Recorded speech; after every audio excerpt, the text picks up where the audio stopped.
Good evening, everyone. I call this regular council meeting Monday, February the 6th, 2024, 7 p.m. to order, and to acknowledge we are on the traditional territory of the Stahelas. Next order of business, please. The next order of business is introduction of late items. Don't think there's no late items. Next order of business, please. The next order of business is approval of the agenda. Do I have a mover? Yeah. Moved by Councillor Allen, seconded by Councillor Facio. Discussion. Call a question. All in favor? Sorry, was there a question? Yeah, discussion. Discussion? Yes, I'd like removed from the agenda. The item with reference to the windsock, we already dealt with that on January the 15th. And the other recommendation with reference to the fence at Rendell Park, I find this very vexatious. It's something that shouldn't be on the agenda. Our staff is well aware of where the lot line is, and that doesn't need to come to council. Thank you, Your Worship. Thank you. So your motion, Councillor Jackson, was to remove under new business items B and C. Correct? Your Worship, thank Sorry, you. sorry, what were those, Mr. Mayor? I didn't quite hear him. So the amendment to the agenda is to remove under new business items B and C. So it was moved by Councillor Jackson. Do I have a seconder for that? Seconded by Councillor Facio. This is on the amendment. So we're into discussion. So Mr. Mayor, what Councillor Jackson is doing or trying to do by this is to remove from the agenda my suggestions about a wind monitor and my request that the construction fence be put in the proper place. So what's the point of me following proper procedure and serving notice and preparing proper motions with reasons for council to consider if Mr. Jackson, Mr. Facio, and Mrs. Vidal are just going to knock them off the agenda? I think that's inappropriate. They've had the notice. If they want to vote against those items when they come up, they can certainly do so. If they want to speak against them, which I imagine they will, out of force of habit, then they certainly can do so. But I, as a councillor, am entitled to put my concerns before the council and the public at this meeting. And they should not be allowed to prevent me from doing my job as a councillor. Thank you. Thank you. Councillor Vidal. Thank you, Mayor. Word through you to Councillor Allen. I would request Councillor Allen, decorum at the council table is that you address councillors by Councillor Jackson, Councillor Facio, and Councillor Vidal. Thank you. Further discussion? So we're voting on the amendment, and that is to remove under new business 14B and C. So that's approval of the agenda as amended.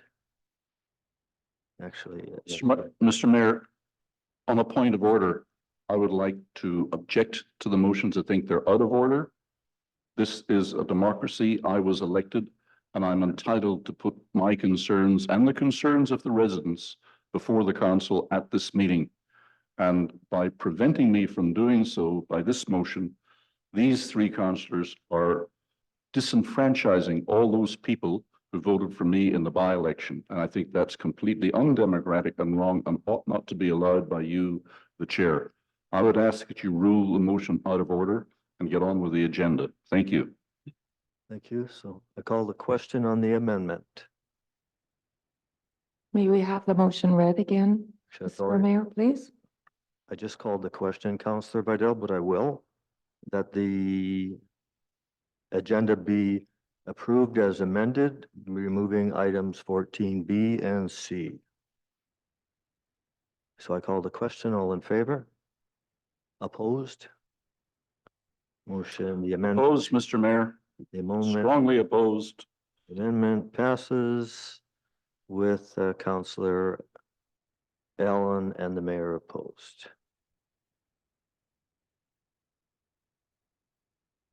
Do I need to do the approval of agenda as amended to our corporate officer? The motion was for approval for the agenda, so I think it stands, yeah. Good, thank you.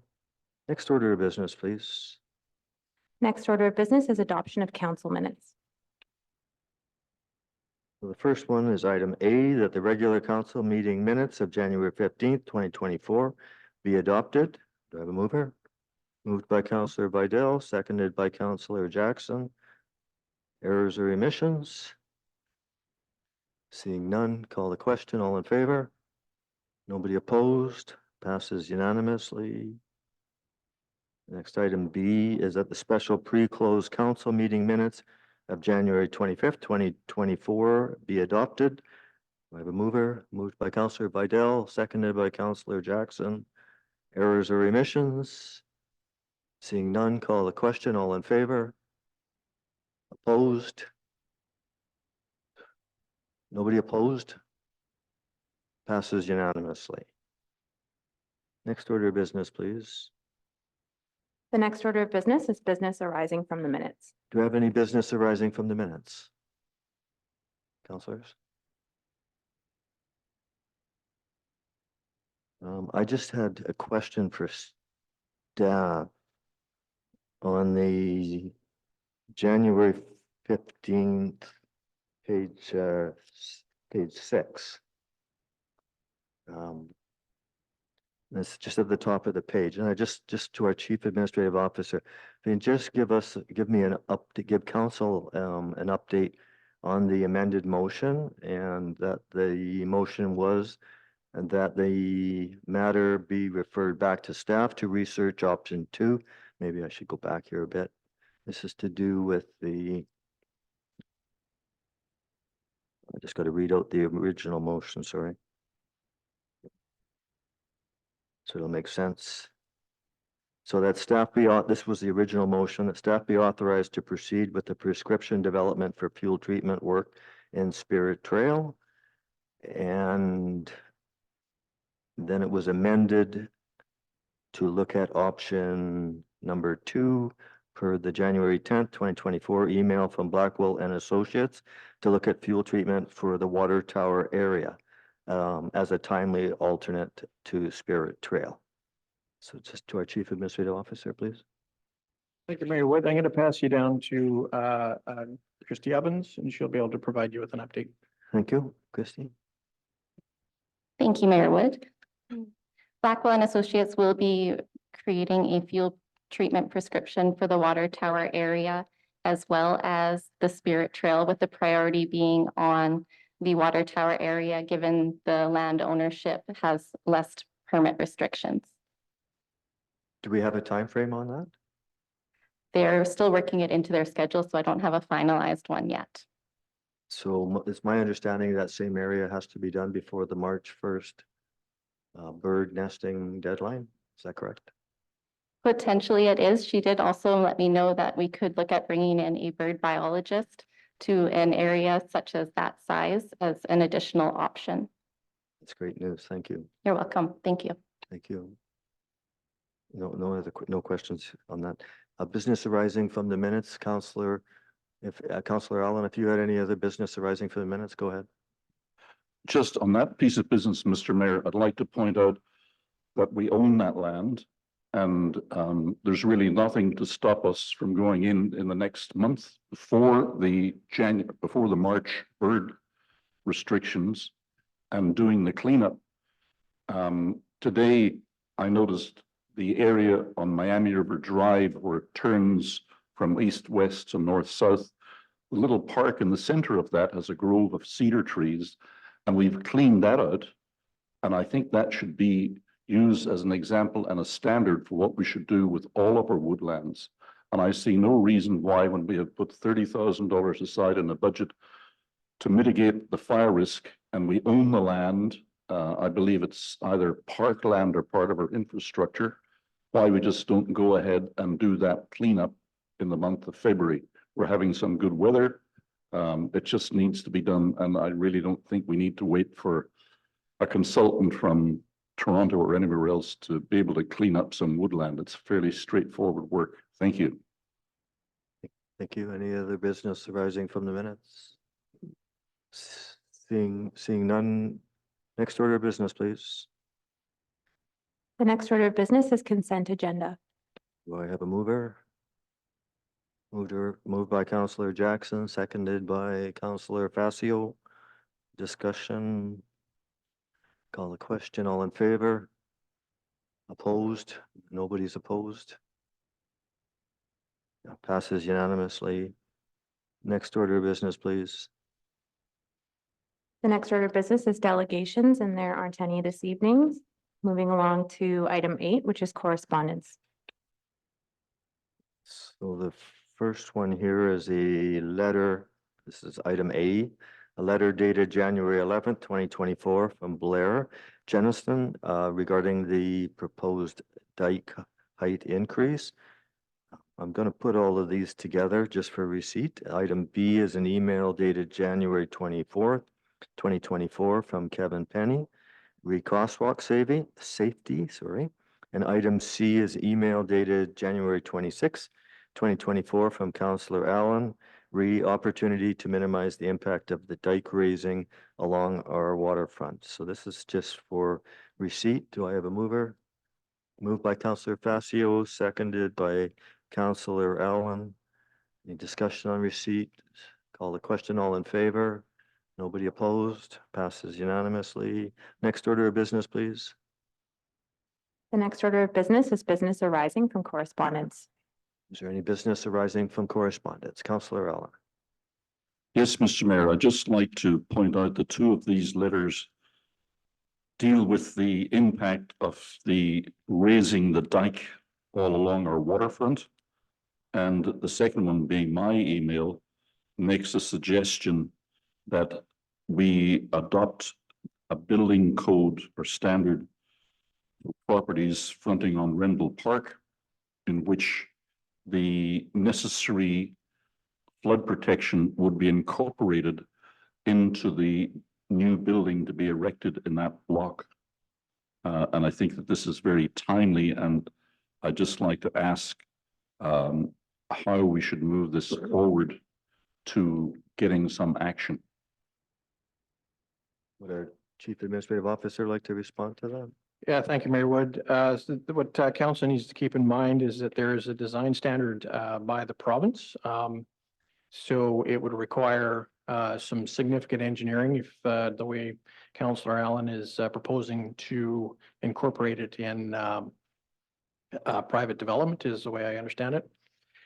So I don't know that there is anything that council can do.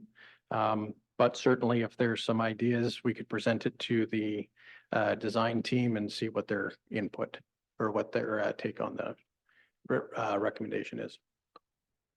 Thank you. Councillor Allen. Just a brief response, Mr. Mayor. I've been involved in quite a lot of these buildings, and in my experience, the foundation wall, which is required to take the weight and the height of the building, is probably more than would be required for a simple wave run-up dike protection wall. And in my mind, it makes very good sense that we use the wall that the developer will have to build anyway. And we, as a council, have the ability to dictate what standard of wall that will be at no cost to the village. And it also means that for at least those sections of the park which have a building wall as their flood runoff protection, we don't need to put any other structure in the park. We can leave Rendell Park the way it is. And that's why it's a good idea. Thank you. Thank you. Maybe I could just ask our Chief Administrative Officer if he can just provide us a little bit of an update with the process of the dike. I'm sorry, process where we're at in the process? Yes, I believe there was a report that was coming to council. Yeah, okay, thank you. Through you to council. The consultant team right now has compiled all of the feedback from the public, and they're just finalizing the report that'll come back to council, proposing to come to either special meeting or a COW. that'll present council with probably narrowing it down to about 2 options. So that's about all I can provide right now. Thank you. So as far as the correspondence that's come in, is that all going to be as part of that report? I guess what my thought is here is that letter A and C, both regarding the dike, be received, or actually it's already been received, but how do we get that as part of that dike project? Just for correspondence. Yeah, we can easily pass that on to the design team, and then they can take it under consideration. Do we need a motion for that? Nope, you've already received it and it's in our correspondence, so we could easily pass that on. Great, thank you. Councillor Vidal. Thank you, Mayor Wood. Although business arising from the correspondence, there was one letter from Girl Guides of Canada on the consent agenda. With your permission, though, I would like to comment on that letter. Just need a motion of council to remove it out of the consent agenda. Which item is it, Councillor? Somebody's microphone is. It's letter B. Mayor Wood, letter dated January 13th from Girl Guides of Canada. Councillor Vidal, I'm just going to interrupt you a sec here. This big humming coming through.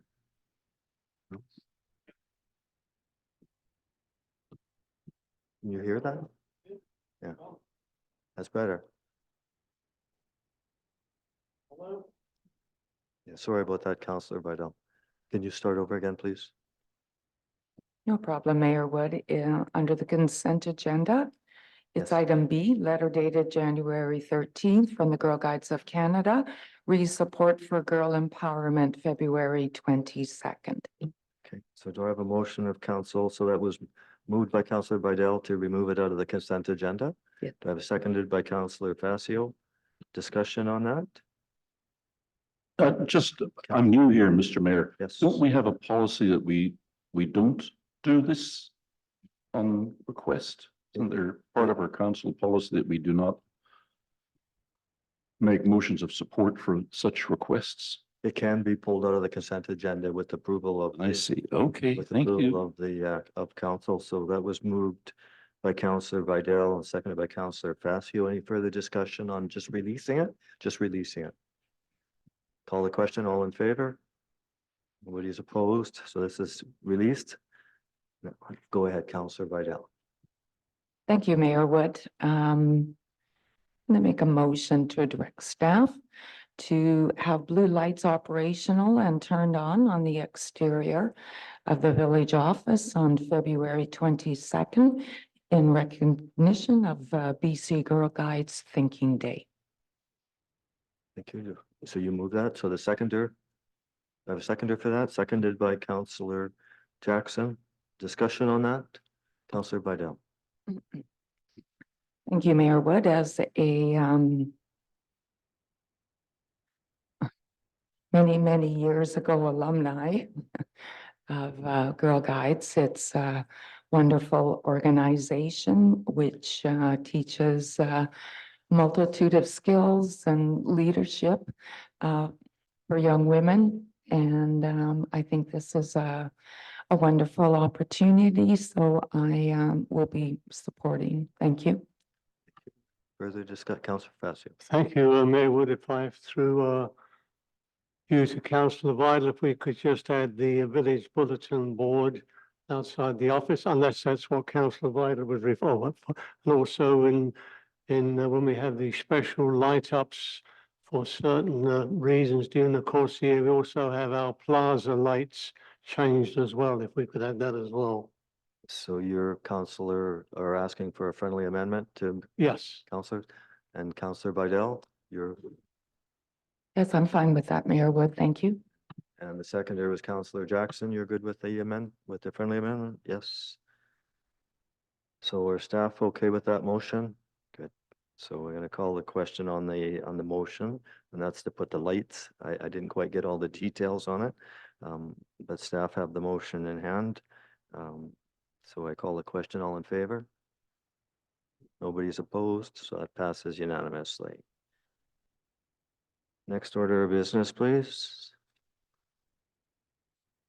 The next Sorry, order. sorry, Oh, I'm gonna, that's okay. I'm gonna just I got sidetracked there. So that was the dike. I wanted just to add a question here regarding crosswalk safety. I know it keeps coming up time and time again here. And I know there's a resolution of council for staff to report back on the crosswalk safety. And can our chief administrative officer provide an update on where we are with that? Absolutely. Thank you, Mayor Wood. Just as recently as last week, I forwarded a email to I don't actually know his role, I should, but with the ministry regarding a few locations that we're looking at for additional crossings and looking for the rectangle flashing beacons for locations along both Hot Springs Road and Lillooet, and I look forward to future conversations with them to be able to hopefully achieve that. So there are reports still coming on that then? Thank you. That's correct. Thank you. Mr. Mayor, Yes. can I just ask that the existing crosswalks, which are on village streets, be painted as soon as possible? We're having some good weather at the moment. If it's dry enough, I would like to see all of our crosswalks that we control being properly painted. The Ministry of Highways is doing a better job than we're doing on maintaining the paint on the crosswalks. We need to catch up, and I'd like it to happen before we get into this summer tourism season, which basically will start around Easter. So the sooner that happens, I think the better and safer our crosswalks will become. Thank you. Thank you. So the next order of business then, please. Number 10, I think. The next order of business is reports of councilors, committees, committee of the whole, and commissions. Good. Councillor Jackson, would Thank you, Your Worship. On January the 24th, I attended the Fraser Valley Regional Library meeting, first one for the year. We went through the financial statements. Everything is in very healthy shape from a financial point of view with the library system. It's the biggest one in British Columbia. The number of people joining the libraries and taking out books has grown immensely, which is wonderful. I should mention that if you belong to the library, you can go to our local library and you could take out a solar pack. You could either take out a nature pack, air quality monitors, radon detectors, which are really, really popular. There's quite a list of people waiting for that, but it's a really good one to do. They have a thermal leak detectors, which you can borrow like a book. You take it home and you bring it back. And also they have energy meters. So we're the only library system right now in British Columbia that has been offering this. It's a huge success. And we plan on doing many more in this year. Our annual retreat's coming up in February the 21st, 22nd, which I will be attending. It's in Abbotsford, so it's not too far. And I went to the Harrison Tourism Society meeting on January the 31st, their first one for this year. All the events for this year are underway, which are going to be many, and we're going to have a big year. Tourism occupancy rate is going up. One thing that affected it a little bit was the fact that when you had the Airbnb and that, it got spread out more because people were going there rather than local hotels. And also we've taken into a much bigger area than what we had before. However, the positive thing is that it's now growing back up again. And we expect that probably on the 26th, when we have FIFA, our hotels will all be sold out because we'll need every one of them. The number of hotels in Canada, we're really about 23,000 short. We're building about 9,400 in Toronto, so Vancouver is way behind, and construction of new hotels will probably help, and this is going to be a big benefit to Harrison. Thank you, Your Worship. Thank you. Councillor Allen. Nothing to report, Mr. Mayor. Thank you. Councillor Vidal. Thank you, Mayor Wood. On January 23rd, I attended the Community Futures North Fraser board meeting. On January 31st, I attended the Kent Harrison Joint Emergency Planning Committee. I was very pleased to see our new fire chief, Curtis Janess, attend virtually. Couple of items that during the recent heavy rainfall, we received in the area of 60 to 100 milliliters of rain, and both Harrison and Kent reported no issues.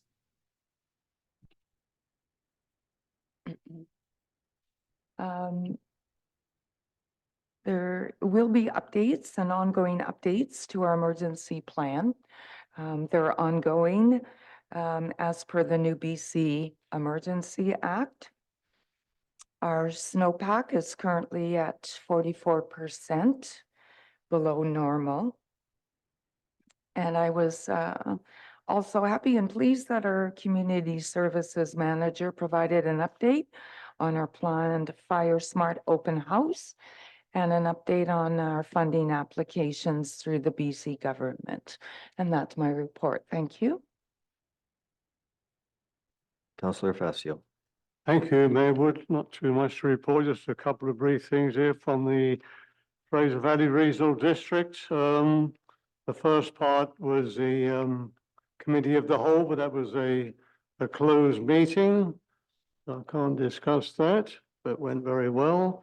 And the board meeting, just one area I think that could be a concern for our staff here. It's called the Complete Communities 2023-2024 grant application, and they're applying for the electoral areas, but recently the province announced funding under the Clean BC Roadmap to 2030 support creation of complete communities. The province released a Complete Communities Guide to guide development of compact, complete, and more energy efficient communities, both in urban and rural areas. The principles of the Complete Communities Guide align with the draft FBRD Regional Growth Strategy. I thought that would be of some interest for our community, and I will forward this to the to our staff in case our grant applicator, Ms. Ovens, can probably find another grant for us. Thank you. Mr. Mayor. Sorry. So Councillor, that was it. So next order of business, please. The next order of business is reports from mayor. Councillor Vidal, can I ask you to turn your microphone off? It's just, no, I just can keep hearing this echo here. I just a few things here. We have the Varieties Children Charity here at Memorial Hall on February 17th between 7 and 10 p.m. That's Todd Richard and Follow Your Heart benefit concert. I think that's a great community event.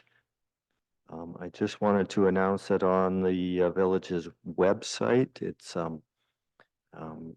just kind of lost the name of the program on it, but it's on our website is the communities program and services survey. Just to our to our community services manager. What was that section called again? Get into it. Thank you, Mayor Wood. You had it right. Community Programs and Services Survey, and that will be open until February 14th for responses. Do you just have a couple of words you want to elaborate on that? Yeah, absolutely. It's sort of in conjunction with a few of the grant applications, the Age Friendly and the BC Healthy Communities. So just trying to get community input on programs and services that they would like to see available and any barriers that are currently faced to participate. Thank you. The next item is tomorrow evening at 7 p.m. There's the 511 Lillooet public hearing. And I just wanted to talk a little bit about email. So this is to to all members of the village and councilors. I've been receiving a number of emails, and the emails look like they're coming from staff members. And they are not coming from staff members, and there are also staff members saying they're receiving emails that look like they're coming from myself. So just so everybody is aware, there is somebody playing with the emails. So be cautious before you open your emails. If it doesn't sound like me, then it probably isn't me. The next, I just wanted to get an update on the Fire Smart, but I think we've just done that. Did we have anything else to add on the Fire Smart? No, okay. And just my last one here is, do we have any updates on the evacuation route to our Chief Administrative Officer? Thank you, Mayor Wood. There's really nothing to update. It's still with the province, so we're just waiting for them to give the blessing. There was an update at the Joint Emergency Planning Committee, and it just basically saying that the application is with the province. Thank you. Next order of business, Well, please. Mr. Mayor, I have one small piece of information about the Northern Escape Route. Counselor, not at this time, sorry. Sorry, Okay, Council. well, if you don't want to know. Thank you, Counselor. Next order of business, please. The next order of business is reports from staff. Item A is report of our bylaw enforcement officer regarding the 2023 bylaw annual report. I believe our Jessica, our bylaw officer, is here too. Page 33.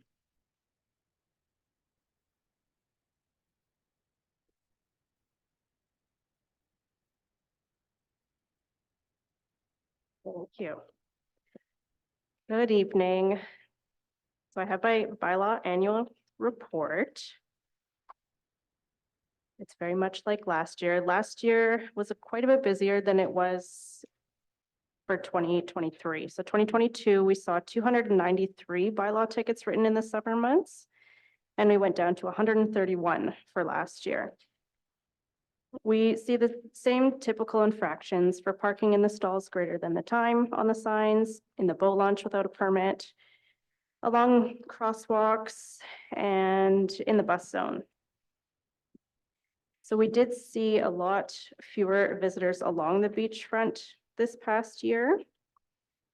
There was an amendment made to the park regulations bylaw to the size of the tents. So it was reduced. We were able to focus on making sure people secured their tents instead of making them take them down, which made everybody happy. Okay. The barbecue restriction is still going well. Everybody goes to the barbecue zone as much as we can. It does get busy on some weekends, but still everyone will go and barbecue where we can. The only trouble we find is the charcoal. We don't have a designated sign that says no charcoal, so people do tend to do it without our knowledge.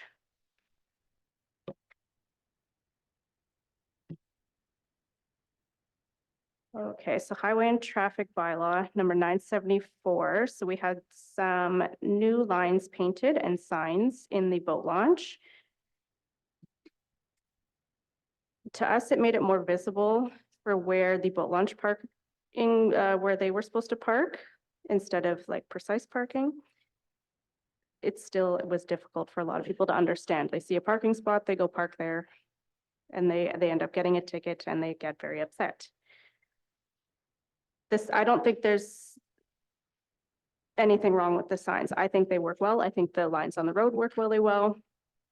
It's all just, it gets busy and people can't understand where they need to go.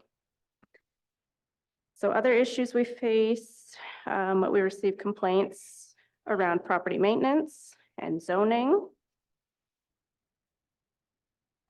So these happen throughout the year. Mostly they're around overgrowth of weeds throughout the yard, the knotweed, just maintaining properties. Owners receive letters and guidance as to what they need to do to bring their properties into compliance. And so far, we actually have, everybody at the moment is under compliance with what we've requested. That's in both property maintenance and zoning. Our animal control is very little on what we have to do. There's a lot of dogs on the beach in the summertime. We advise people to keep their dogs on leash. For the most part, we do have people that cooperate with us. And then in the fall months, it's not quite as monitored. FVRD does try to, but bylaw is not. It is up to them. So through the rest of the year, additional concerns that bylaw sees are business license. We make sure all the properties have their current business license up to date. We saw one issue with a sign bylaw, but that was also addressed and rectified. We had a few issues with the waste collection and disposal with people improperly disposing of garbage. And so far, everybody is also in compliance with those as well. And on the final page for the statistics, I have the 2021, the amount of tickets we gave out, and then in 2022 and 2023.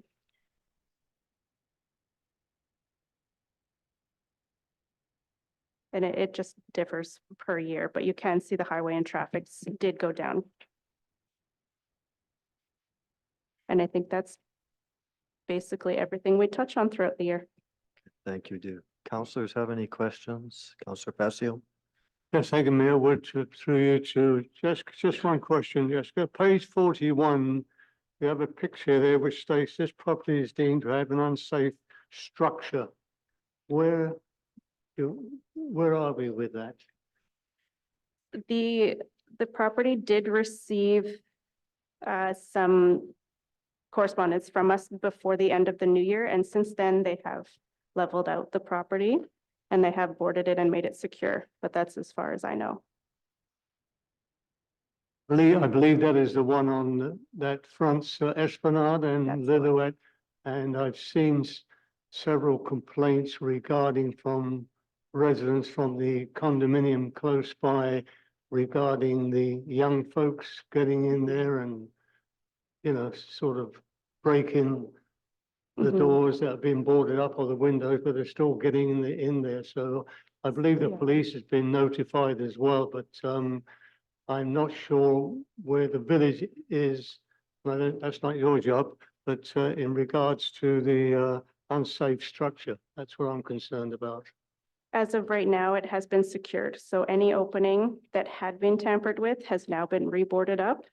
So there is no access points at this moment. Thank you. Thank you, Mr. Mayor. Councillor Allen, then Councillor Jackson. Yes, Mr. Mayor, the building in question is known as the Wilson House, and it's quite historic as was occupied by Paul Rake and built by him, I believe. My concern with it is that apart from the public safety issues, it's an eyesore. And it's a disgrace to have a derelict building like that on our lakefront. And I would like to ask if we can't do something under our unsightly premises requirements of the bylaw to have the building either painted, fenced off, or something done to make it less of a derelict eyesore on our front street.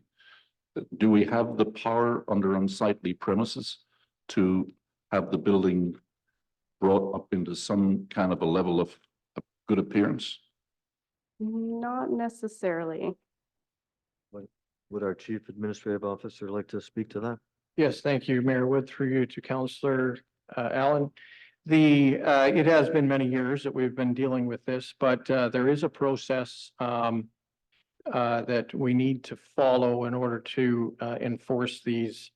Like our bylaws, yes, of course, we can ask that they bring the property up to standards, but I don't believe there's anything we can do with respect to the structure. I mean, there are other legal means that we wouldn't be discussing in this forum that we could explore, but at this time, it's Right now, it's just sending letters and hoping that the homeowners comply, which they have recently. Thank you.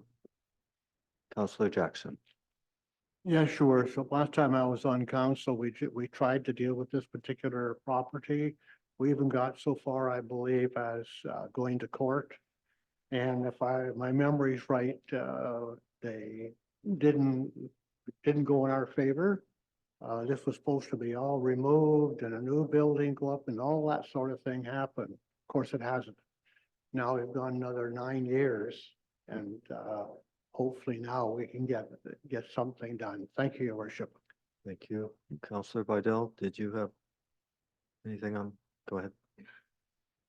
Yes, thank you. Through you, Mr. Mayor, to Jessica, I noticed a couple of recommendations in your report regarding perhaps updating and modifying our signage a little bit. Can you elaborate a little bit more on those recommendations? Thank you. So that would be the park regulations bylaw. We have signs on the beach that say beach rules, and it has certain pictures and then lines crossed out. So I recommend that it needs to be updated to the fact that those certain tents are now permitted. So I believe it needs to state the size or it needs to be removed. It does draw some confusion as to what tents are permitted and what tents are not. All right, thank you. Regarding the signage with the barbecues, you seem to indicate that you felt there was no clear signage prohibiting use of charcoal. So your recommendation is to change the signage so that it's, pretty clear that no charcoal briquettes are allowed. Is that correct? Yes, just as simple as stating no charcoal briquettes or wood. Okay. Hearing that, Mayor Wood, I'd like to make a motion that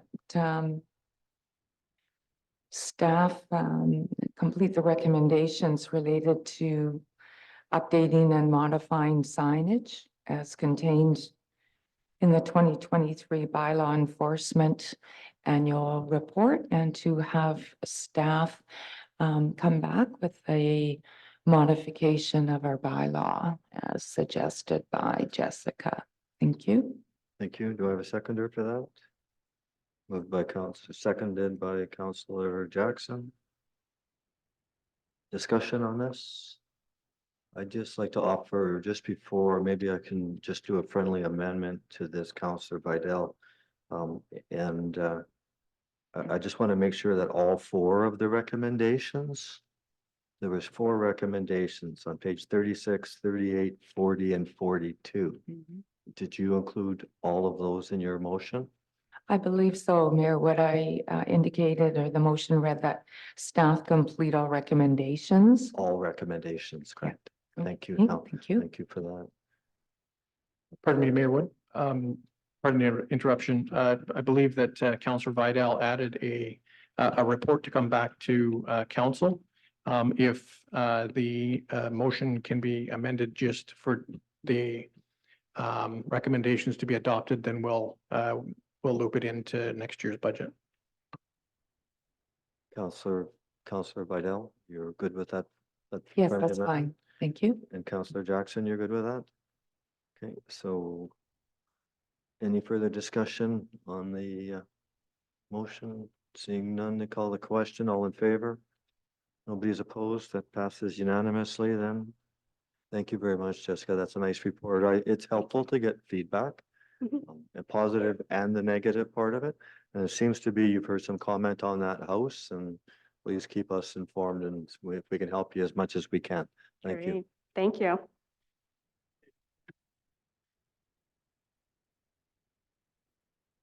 Next item, please. Next item is item B, report of Community Services Manager regarding Pacifican Tourism Growth Program. Go ahead. Thank you, Mayor Wood. This is to present a funding opportunity to council that could support the development of a Parks and Trails Master Plan, a priority action highlighted during council's strategic plan process of 2023. In Council's 2023 strategic plan, the development of a Parks and Trail Master Plan is one of the priority actions, and this is listed under the Healthy Livable Community.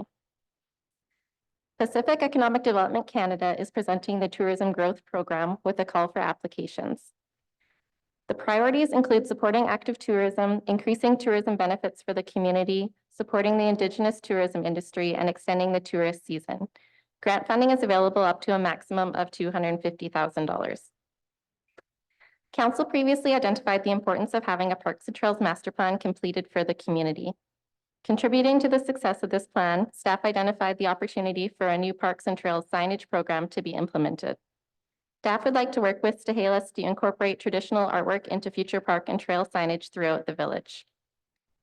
Aligning with the grant program priorities, this partnership would allow the village to support the Indigenous tourism industry. By enhancing the Parks and Trails experience within the village of Harrison Hot Springs, the village will be supporting active outdoor tourism for residents as well as visitors, and would be helping to extend the tourist season as many visitors look for outdoor activities when choosing a destination to visit year-round. Pacifican will consider all other sources of funding available, and preference will be given to projects that have funding leverage. They estimate that not-for-profits and local governments should be seeking 65% or less of total project costs. With the Parks and Trails Master Plan being identified as a priority, staff had initially budgeted for this plan to be completed in 2024 and to be funded by Parks Development cost charges. A high-level cost estimate has been provided with a budgetary value of $160,000. If the village were to be successful in this grant application, the amount of Parks DCCs that need to be withdrawn would be significantly decreased and could be focused in the future on implementing any recommendations that were to come out of the Parks and Trails Master Plan. The recommendation before council is that staff be authorized to apply to the Tourism Growth Program presented by Pacific Economic Development Canada for funding up to a maximum of $250,000. Thank you. Do I have a mover? Moved by Councillor Facio, seconded by Councillor Jackson. Discussion? Councillor Allen and Councillor Facio. Yes, Mr. Mayor, we have had the need for a Parks and Trails Master Plan in our OCP for at least 10 years, and nothing has been done about it. So I'm delighted that there's some action on creating the Parks and Trails Master Plan. My concern is that once again, we seem to be spending an enormous amount of money on hiring people from outside the community who know nothing about our parks and trails, while ignoring all the people within the community who know and love these parks and trails and can provide the local knowledge which will ensure that any Parks and Trails Master Plan actually reflects what we want to do in Harrison. We did have a Parks and Trails Committee in the past. It was disbanded. And I think that that should be revived to form something like an advisory planning commission. We have many people in the village who use the parks and trails regularly. It wouldn't be very difficult to round them up and ask them to serve on an advisory committee on putting this together. The trails in the east sector, for instance, they were all developed, maintained, and mapped by myself and a number of other volunteers years ago. And I was horrified when I went in there a couple of years ago to have a look at them to find that they'd put a lot of expensive signage up, but the signage was all in the wrong places. And the trail names were all mixed up and confused. And I think that is dangerous. If we have an incident in that area, we need to know, search and rescue needs to know, ambulance needs to know exactly where the incident is, what trail it's on, and how to get there. So the first step should be, even before we get the grant, is to go into that whole woodland area lying south of Cottonwood and all the way to McPherson, and put the signs on the trails in the correct places that correctly identify the trails. And I think that should be our priority. And that's not going to cost $250,000 or $160,000. It just needs to be done. It's misinformation at the moment and it's confusing. And I think it's dangerous. And that should be our first step in creating a Parks and Trails Master Plan. Because even when they start to do the planning, they need to have an accurate map. And if they don't have an accurate map, the whole thing becomes garbage. So let's start by getting the trail names correct, the signs correct, and the mapping correct. Thank you. Thank you, Counselor. Counselor Facio. Thank you, Mayor Wood. This comes at a timely go for this grant, as some of you know, that the FVRD has been working for many years with the Experience of Fraser. That's the Hope to the Slater Sea Project Trail, and Harrison is one of the hubs on that trail when it's completely completed. When the East Sector lands was considered for development of the trails, there was a public open forum, and actually it was at the plaza, and it was a very beautiful day, sunny day, and there was a lot of participation from locals who had put their input onto the trails there. And these were experienced people who've lived there and used the trails for many years and spent some of their time even clearing those trails when they were just mud and holes. So there has been participation when the regional district took on that project. And when they take on a project, the regional district, it isn't a sort of a slash bang done deal. It's done before with a lot of participation and planning before anything is decided on. And of course, then they had to apply to the province to do what they had to do there, which you have to with Crown land. And in 2008, although it was not adopted, we did have Craven Houston Powers did present a draft trails and master plan to the village, which is in the village. So I believe this is a great way to get things moving and identify all these other trails. And of course, the tourism is becoming very big now with the indigenous side of it, and that will obviously grow in an area like Harrison Hot Springs. Thank you. Thank you. Further discussion? So I'm going to call the question. So the recommendation or the motion, sorry, is that staff be authorized to apply to the tourism growth program presented by the Pacific Economic Development Canada for funding up to a maximum of $250,000. So call the question on that. All in favor? Nobody's opposed. Passes unanimously. Next item, please. The next item is report of corporate officer regarding notice of failure to file disclosure statement. Thank you, Mayor Wood. In accordance with sections 46 and 47 of the Local Elections Campaign Financing Act, individuals declared as candidates in an election are required to file a disclosure statement with the BC Chief Electoral Officer within 90 days following general voting day. On December 19th, the village received a notification from Elections BC regarding Leslie Gezasan's failure to file a disclosure statement by the legislated deadline of December 15th, 2023 in relation to the September by-election. The notice further advised that Mr. Gezasan would have until January 15th, 2024 to file a disclosure statement subject to a late filing fee. On January 17th, 2024, the village was advised by Elections BC that Mr. Gezasan had not filed a disclosure statement by the late filing deadline granted by the BC CEO.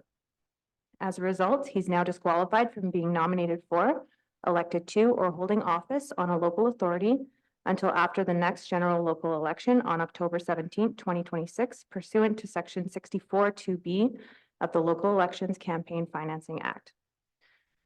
Section 61 sub 2 of the Local Elections Campaign Financing Act requires the local authority office to prepare a report and present it at an open meeting as soon as practicable after receiving a notification of non-compliance. The recommendation is that the corporate officer's report dated February 5th, 2024 regarding Leslie Gezasan's failure to file a disclosure statement be received for information. Do I have mover? Moved by Councillor Allen, seconded by Councillor Bidell. Discussion? Call the question. All in favor? Opposed? Nobody opposed? Passes unanimously. Next item, please. The next item is item D, Report of Corporate Officer regarding lease and services agreement for 499 Hot Springs Road. Go ahead. Thank you. The report is to seek council direction regarding the renewal of the lease and services agreement with Harrison Tourism Society. The village is the owner in fee simple of 499 Hot Springs Road. Since 2008, the village and Harrison Tourism Society have had a building and operations lease agreement in place. The term of the last agreement was January 1st, 2019 to December 31st, 2023. The agreement did not contain a renewal clause. At the time the agreement was entered into, there were two structures on the property. One was a building owned by the village and leased to Tourism Harrison, and the other was a trailer that Tourism Harrison owned. The building has since been demolished and the Brickco trailer was donated to the village and moved onto the property of the municipal office.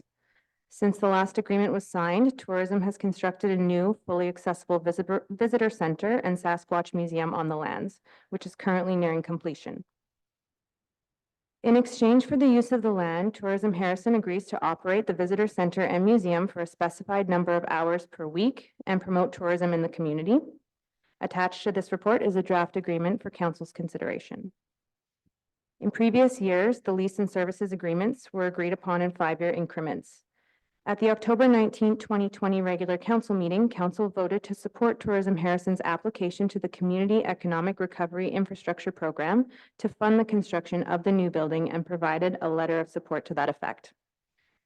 In consideration of the village's longstanding relationship with Tourism Harrison and the time, cost, and effort put into constructing the new building, staff is recommending that the village agree to lease the land until the end of 2034. Renewal beyond that timeframe would require mutual agreement by both parties. The lease of municipal land is considered a disposal of land under Section 26(1) of the Community Charter. Accordingly, entering into a new lease agreement with tourism will require the village to post public notice as outlined in Section 94 of the Charter.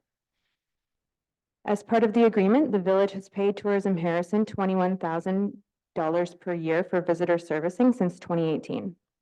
The continuation of this financial support from the municipality is required by Destination BC in order for Tourism Harrison to qualify as a destination marketing organization. Having this designation allows Tourism Harrison to collect the municipal and regional district tax.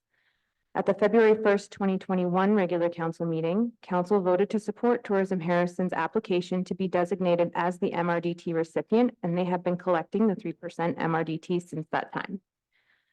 The recommendation before council is that the village enter into a lease and services agreement with Harrison Tourism Society for a term starting February 1st, 2024 and ending on December 31st, 2034, with a continued village contribution of $21,000 per annum. Thank you. Do I have a mover? Moved by Councillor Fazio, seconded by Councillor Jackson. Discussion? Councillor Allen? Yes, Mr. Mayor. As an old realtor, I had to look at this pretty hard.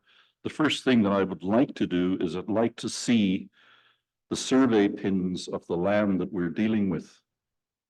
It's always very good practice to start out any negotiation by confirming the boundaries. I've been watching the new building go up and I haven't seen the pins protected or preserved or shown off, and I, for one, really need to see those pins. My second concern is that the map that accompanies the lease shows all of Lot 9 as being included. But all of Lot 9 of Plan 9786, I think it is, also includes the old fire hall, which is currently being used by our Public Works Department as offices and staff rooms. And that needs to be excluded from this lease. And that's another reason why we need to identify the corner pins so that we can write that exclusion in the text or amend the map accordingly. I'm also concerned about some clauses in the lease. Clause 20, for instance, says that in ownership of improvements at termination when the lease is over. And Tourism Harrison, God bless them, are highly dependent upon a number of government grants for their existence. And as we well know, when dealing with Victoria, they can change their mind on such programs in a heartbeat. And if all of those grants and programs disappear, Tourism Harrison itself as an organization could in fact disappear. We need to plan for that accordingly. So I would like clause 20 to read that in the event of termination, the building shall become the permanent property of the village of Harrison Hot Springs, not the tenants. It is our land after all. And I think that may just be a drafting error that would put it that way. I'm still hurting from the loss of our heritage building. And it's just against my nature to do anything that's wasteful and destructive. And I'd hate to see that new building being demolished out of spite. And we need to preserve the public value in such installations, and changing clause 20 would help us to do that. So if I get to see the pins, if we can rewrite the lease or the map to exclude the public works yard, then I think we should consider this further. And I think those things should happen before we do any advertising as required by law.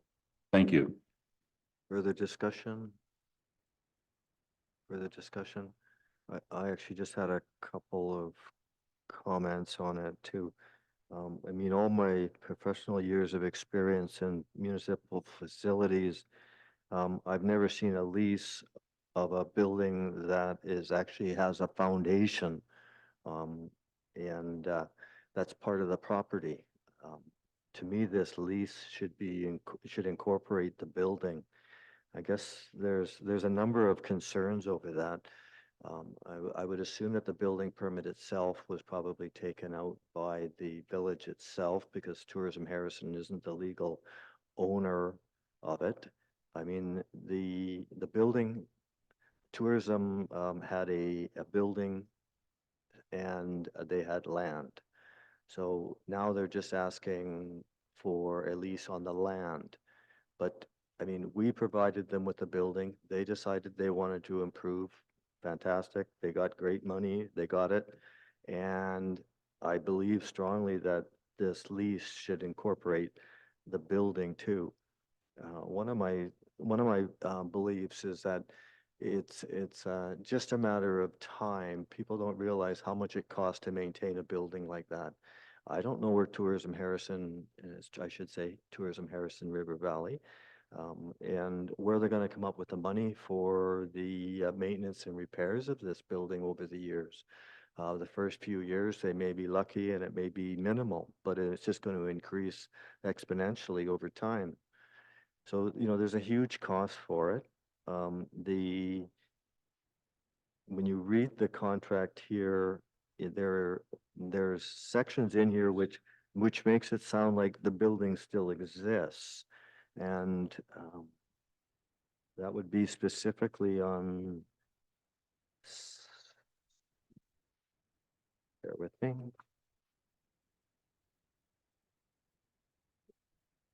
On page 57 on item F.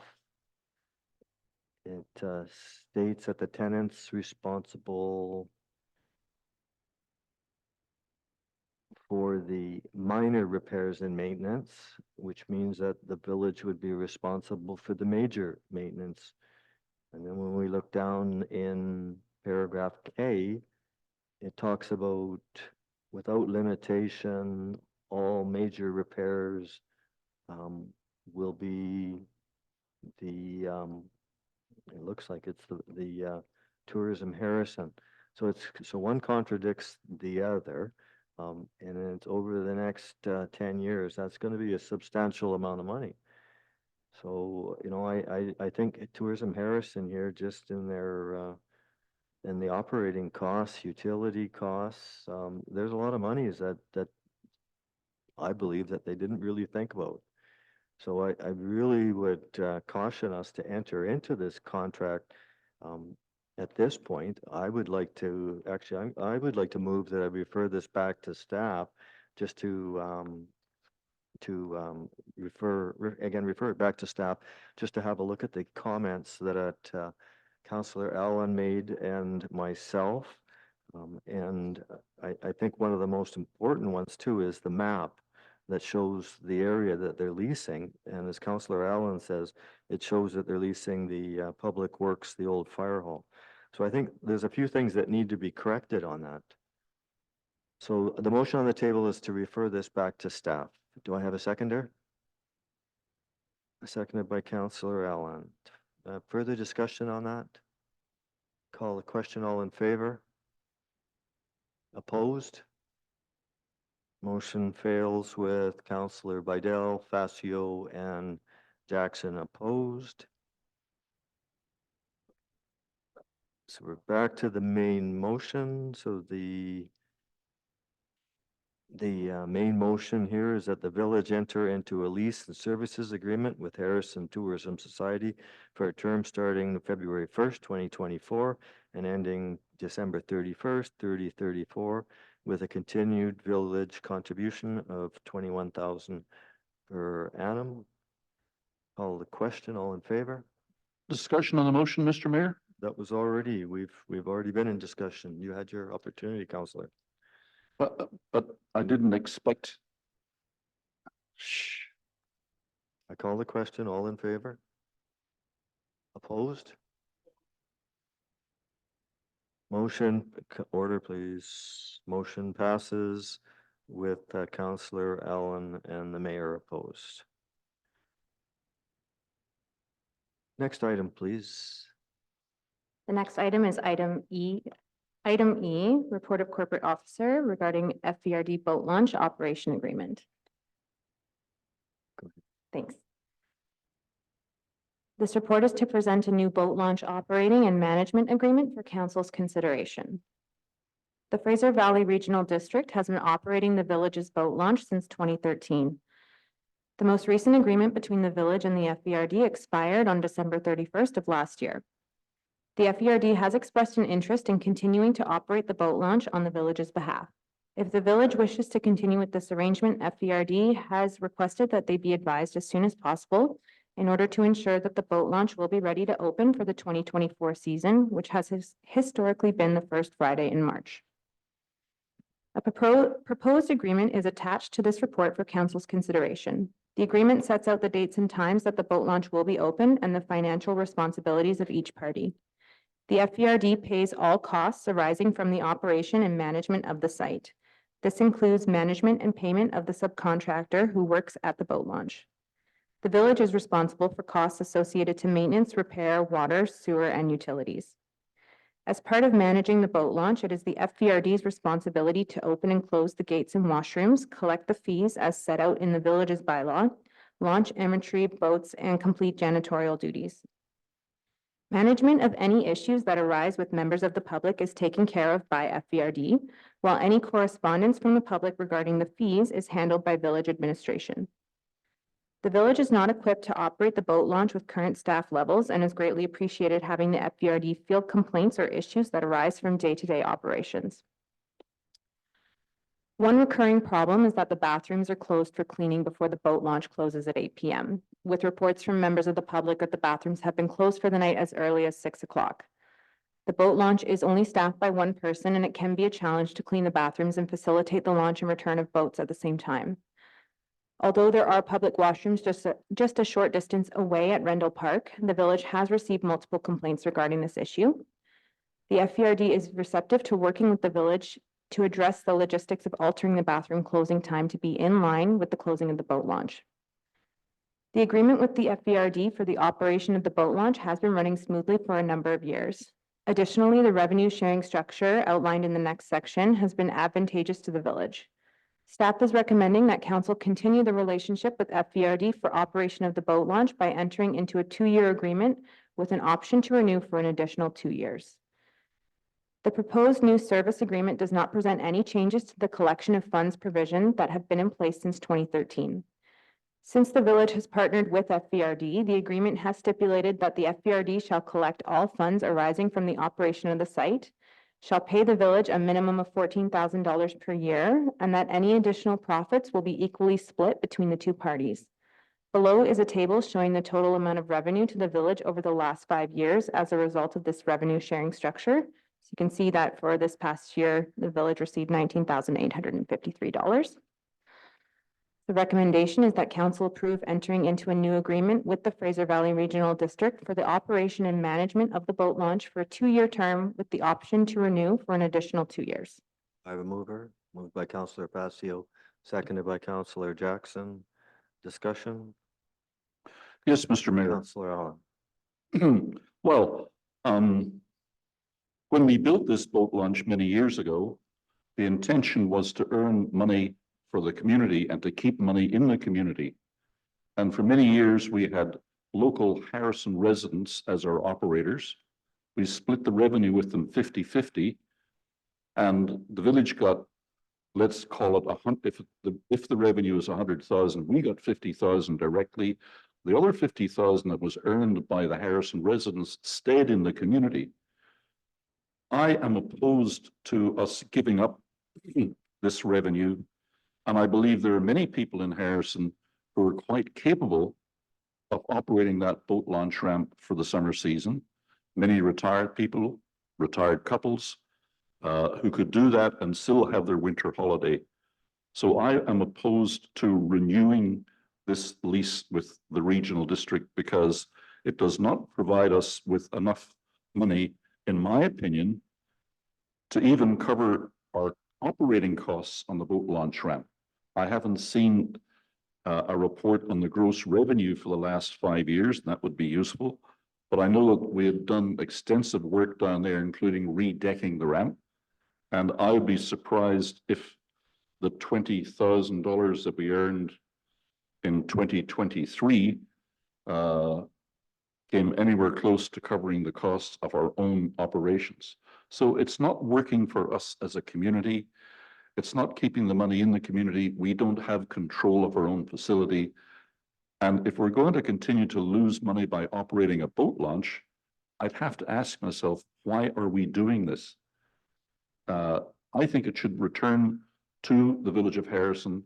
We should put out a request for proposals to the general public in the village and ask for people to come forward and make a submission to operate the boat launch ramp.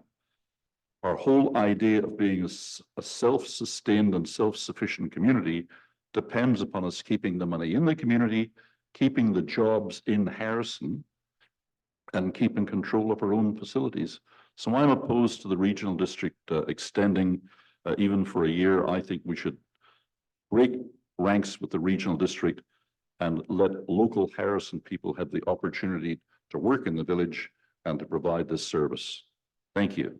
Thank you, Counselor Jackson. Thank you, Your Worship. So in the very short time I was involved with the boat launch in 2006, one of the first things we had to do was to spend an awful lot of money to bring it up to par so we could use it. It had been neglected for years. I think the sum at that time was $60,000 to $100,000. Then later on, as we went, I did what I call an economic impact for the village with reference to what we were actually getting over the expenses. I came to the conclusion after I took all the numbers together, the village actually got it. We were getting about $2,000 to $3,000 a year. And yet we were covering for all the expenses, which were not amortized. They were paid for immediately. And if they had been amortized for 4, 5, 10 years, the impact would have been better. So that was the reason why we thought about going to the regional district. At least that way, we were getting at the very beginning $14,000. We weren't getting that before. I mean, the number, you could go back and look at them. That's what they were. So this made economic sense to do that. And it's also very difficult to get someone to do that job. It is not a pleasant one to do when you're having to manage all those boaters. So I'm in favor of keeping the regional district as our boat person. Thank you, Your Worship. Thank you. Counselor Facio. Thank you, Mayor Wood. Back in 2012, we put out an RFP for the operation of the boat launch because it wasn't being operated up to par, so to speak. We only had, I think, two or three submissions. One was from Harrison and the other one's from the regional district. And with the regional district, they saved a lot of our own staff time. Our staff had to spend enormous amount of time with the collection of monies, the banking, the ticketing we had to order, and also take the complaints that came in as well from this. The regional district take care of all of this. I mean, any facility, you don't have to be a rocket scientist. Whether it's this hall or whether it's the boat launch, I mean, the Memorial Hall itself, I mean, it cost us, just look at it in your financial statement, something like $48,000 a year to maintain. We're lucky if we get $10,000, but it's something we need in the community. The boat launch is a big asset for the lake, and it has grown with the regional district over, it's up in the $110,000 to $113,000 a year. And the breakdown is great because we're guaranteed whether one boat goes in or 1,000 boat goes in, we got $1,000. And the increase, as you can see by the report, has increased even up 1 year at $31,000 in 2021. So they do, again, these regional district also is part of our region as well, electoral area C. And they do operate other boat launches like Island 22, which is a very big one, and one I believe in Desroches and one other one. So their experience in what they do, I think we get good. It is a demanding job. You're abused a lot at that boat launch, and it takes somebody strong to look after it. Yes, we have had Harrison residents before, but we also had residents from Rosedale as well that managed it for many years. It wasn't always a Harrison person. And the gentleman from Rosedale used to work with me in the school district. So it's I believe it's a good contract. We should stay with them. It's less worry for us in the office. And they do a very good job. I will be in support. Thank you.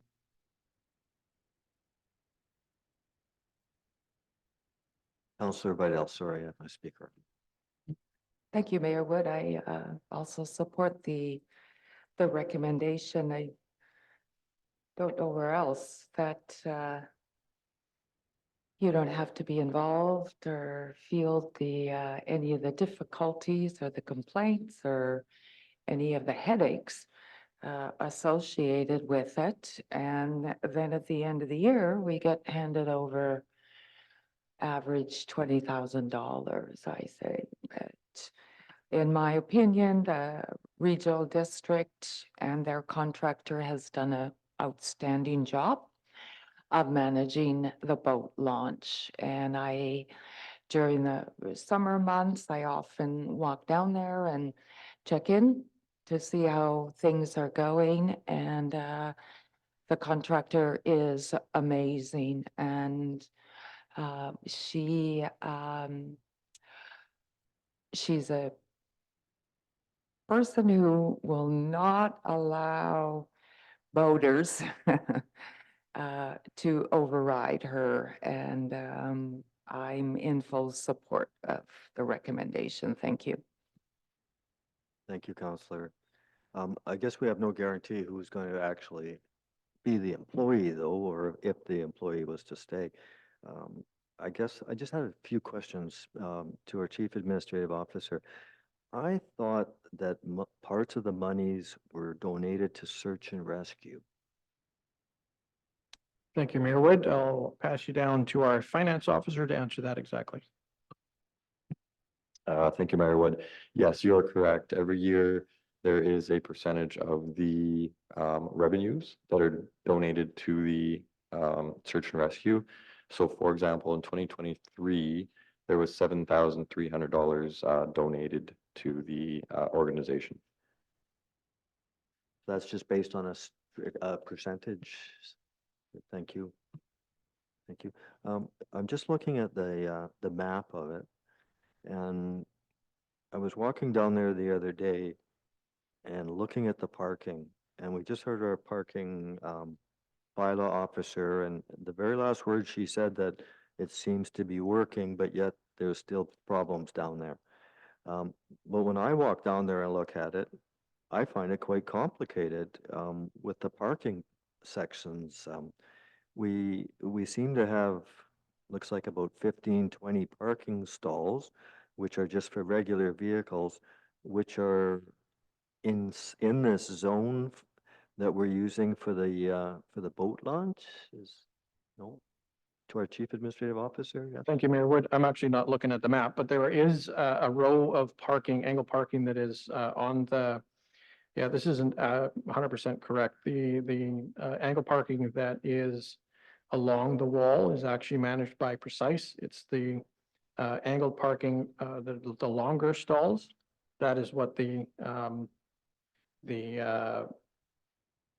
actually, that should be extended even further. So this map will have to be updated before we sign this agreement. And then, of course, the whole parking lot itself, where that's outlined, it looks like a gravel parking lot right now. So all the angled ones that I see, which go up basically against the pathway, the walkway, the rock face, all of those are all done by other. That's correct. That's part of our pay parking program. Okay. And the boat launch attendant manages the larger ones that are just to the south, in the center there. Perfect, thank you. Okay. No further discussion on that, so I'm ready to call the question. You've, Since we're looking at the map, the area between the top of the ramp, the entrance to the parking lot, and I think it's Spruce Street, seems to be excluded from the management area for the boat launch ramp. And that is the area I'm looking at where you have an entrance into Rendell Park. And you have a big tree at one corner. That is a very critical area for management because that's where the boats turn around. That's where they prepare themselves for launching. That's where they strap on to their trailers when they come out. And if we are going to give anybody the authority to manage the boat launch ramp and part of the street, they certainly need to be able to control traffic in that particular area before they enter into Spruce Street. So I think that the map needs to be changed in that regard in order to ensure that there is some authority to direct traffic in that area. It's quite complicated because you have a lot of pedestrians, you get people coming across, you got people going backwards and not always great drivers going backwards with the boats. So it really needs to be tightly managed. It is a bit confusing because you end up having two different pay parking schemes. And often people who are coming just to use Rendell Park will be confused about whether they pay at the meter or whether they pay at the boat launch ramp for their day's parking. And that just needs to be managed a little tighter, in my opinion. Thank you. thank you. So does staff need an amendment then to change this map to reflect to our chief administrative officer? Thank you, Mayor Wood. No, we can just replace the map prior to signing. We do have a better map actually on our website of all places that we could use. It would be much clearer, but we could certainly modify that to make it in line with what we have on our website. So just to be sure, so it would include that area at the top of the boat launch that Councillor Allen was talking about? We can work with the FVRD to see why that line is there. There may be operational considerations for our staff because we have a gate there. And it may very well be that possibly they don't want people to be parking there and they want them to move on. I mean, obviously, there's got to be a time where they can tie their boat down.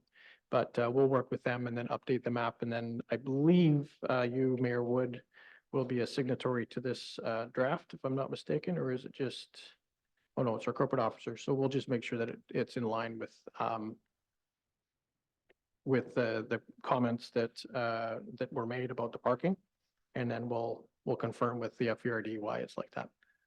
Thank you, because it would make sense what Councillor Allen says, because it seems to be a spot in the that they're obviously that they need control of to be able to properly launch a boat. So I think that that would be part of it there, but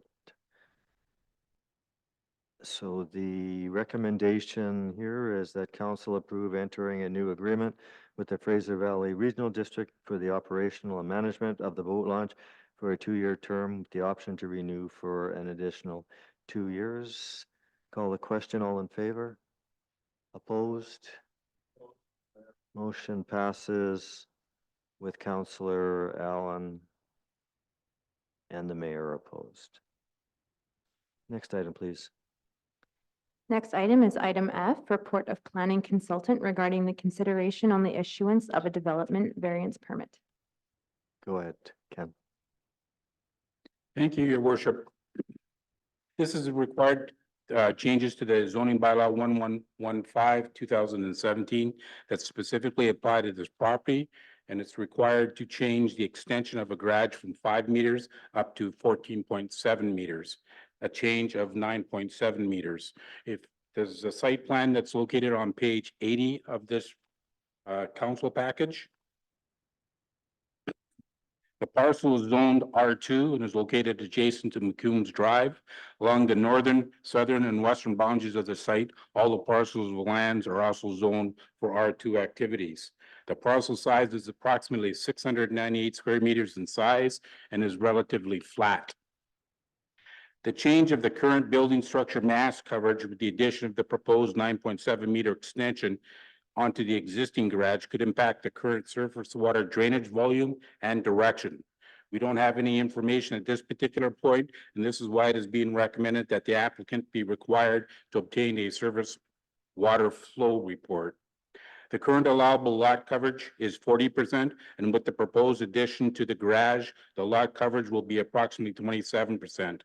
However, the building's overall mass could change. Inadequate surface water drainage from the development parcel can cause problems for any adjacent roads and properties, which could lead to future disputes. The policy considerations included reviewing the 2023 strategic plan priorities, and it's covered off in the public safety, because whenever you're issuing a development permit, one of the things that staff looks at is the health and safety considerations. And as well as part of your organizational development is to provide for the needs of a growing community.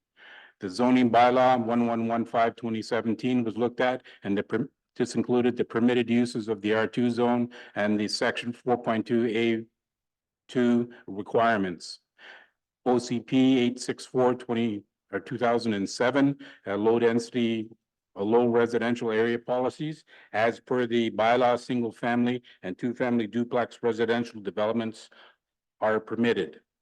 With that in mind, your worship, staff is recommending that development variance permit DVP 03/23 not be sent to the adjacent property owners for property located at 604 McCombs Drive, Harrison Hot Springs, for land legally described as Lot 123, Section 12, Township 4, Range 29, west of the 6th Meridian, New Westminster District Plan 52598, until the following has been provided by the applicant to the satisfaction of the village. A surface water discharge report. This report must indicate the potential volume and direction of any potential surface water runoff and must be signed by a professional engineer with at least 10 years of competent experience. If the engineer deems that the surface water runoff is not an applicable issue, they must put this in a letter form, and it must be signed by that engineer. If the runoff is applicable, the report must also indicate what mitigation measures may or may not be required and the cost of these potential measures. And further, that staff be authorized to deliver a notice of intent to the adjacent owners of the land defined as a distance of 30 meters from the site once a surface water discharge report has been provided to the village's satisfaction. And your worship, that 30-meter requirement, that's indicated in the council or the development procedures bylaw. And if council wishes, they can make that bigger or smaller as they see fit. Thank you. Do I have a mover on the recommendations? Moved by Councillor Vidal, seconded by Councillor Jackson. Discussion? Counselor Allen? Yes, Mr. Mayor. I have a couple of concerns here. My first concern is that the planner keeps talking about the garage and extending the garage. There is no garage at this residence. At the moment, there's about half of a carport on that side of the building, but there is no garage either attached to the building or standalone on the site. So that's inaccurate. Second thing, when it comes to accuracy, on the bottom of page 75 in your agenda, it says on the almost penultimate sentence, it says on the eastern portion of the parcel and across Macomb Drives is the east sector Crown land. That is not correct. Across Macomb Drive is the 77 or 78 acres that we, the village, own. It's not Crown land, it's village land. My concern, though, about the overall project here is that that was a nice little enclave of modest homes that was provided by a couple of Chilliwack developers in order to provide the worker housing that everybody's been talking about. And it's been doing that successfully for perhaps 30 years. The proposal here is to actually not build a garage so much as to build a whole new house on the side of the existing house. And it's almost the same footprint, but it's 14.7 meters high. And that, in my calculation, is getting close to being 50 feet high. It becomes something of a high rise. I don't know what will go inside that 50 feet of space. There's supposedly a garage on the ground floor or street level. For that amount of height above, it's probably going to be 2 stories of some residential use, maybe a secondary residence. But what it will do is put a mini high rise into the middle of a 2-story family neighborhood. And I think that that will change the nature of the neighborhood in a way that I don't think is positive. If you allow that to happen on this particular property, I think there are 12 homes in that development. It's called Lackberg Crescent, after one of our pioneer loggers who lived just behind the hall here. If you allow this to go ahead on this home, everybody else in there is going to say, well, I'm going to build a 50-foot high addition to my home too. And I don't think that's going to end up being a very attractive neighborhood if you do that. I mean, there's no doubt that we should encourage people to improve their homes. And many of the homes in that enclave have been beautifully redeveloped and landscaped. But I think this is, if there's any consideration of the aesthetics, this to me is an intrusion and will negatively affect the neighborhood by being something that's incongruous, to say the least. So I'm opposed to processing this until we get some understanding as to why it has to be that high and whether that's a good thing. Thank you. Thank you. Further discussion, Councillor Vidal, and then Facio, Councillor Facio. Thank you, Mayor Wood. Through you to our planner, Ken Causey. Mr. Causey, the only thing that we're dealing with here tonight, I believe the recommendation is that we not notify adjacent neighbors about a development variance permit. It's only that it's your recommendation before anything else can be done to for this project is that surface water discharge report be supplied. So I hope I'm correct in assuming that, and once that report either says yay or nay, or then at that time it will come back to council with the issuance of a variance. Is that correct? Go ahead. Yes, your worship, that is correct. What we're, at this particular point in time, the reason that we have to set it up this way is we don't have all of the complete information. And we need that information so that we can make a proper assessment. And once we've looked at all of that information, the issuance of the permit comes back to council to say, yes, we want to go out. But prior to that, though, once we've received the report, we have to, as part of the development procedure requirement, is send it out to the adjacents. So all of that information as well will come back to the council table so that you can have a look at all of that information that the community is, or the neighbors have said, whether or not they like it. And also the Crown land, we have in the office proof that it is a Crown grant. And if the councillor wishes to get a copy of that, I've shared it with them in the past. I'm more than willing to share it with them once again. And the application is just for an extension, not for a height. Thank you, Mr. Cossey. That was helpful. Thank you. Councillor Facio. Thank you, Mayor Wood, but Mr. Cossey has answered my question, which is what the recommendation is here for this evening. Thank you. Councillor Jackson, did you? No. So I just had a question for the planner. So if forget about the drainage issue of it, what actually is the variance that they're actually asking? I understand what they want to do, but what actually is the variance?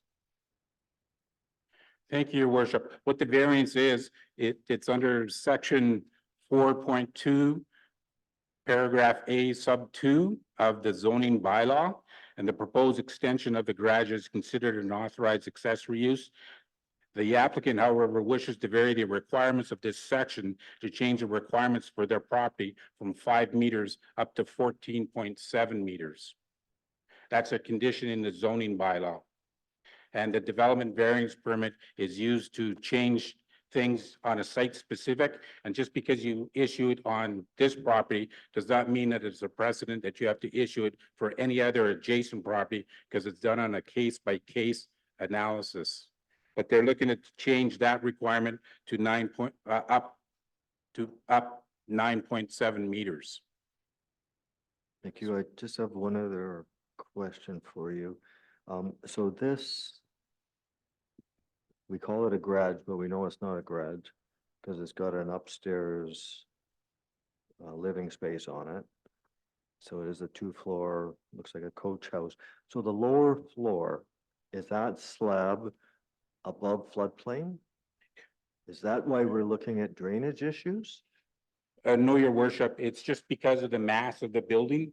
It's adding in approximately 10 meters, and it's going to be with a roof. So the perk and everything's going to change. And we just need to have that information before we can make a proper decision as to whether or not it's applicable or not.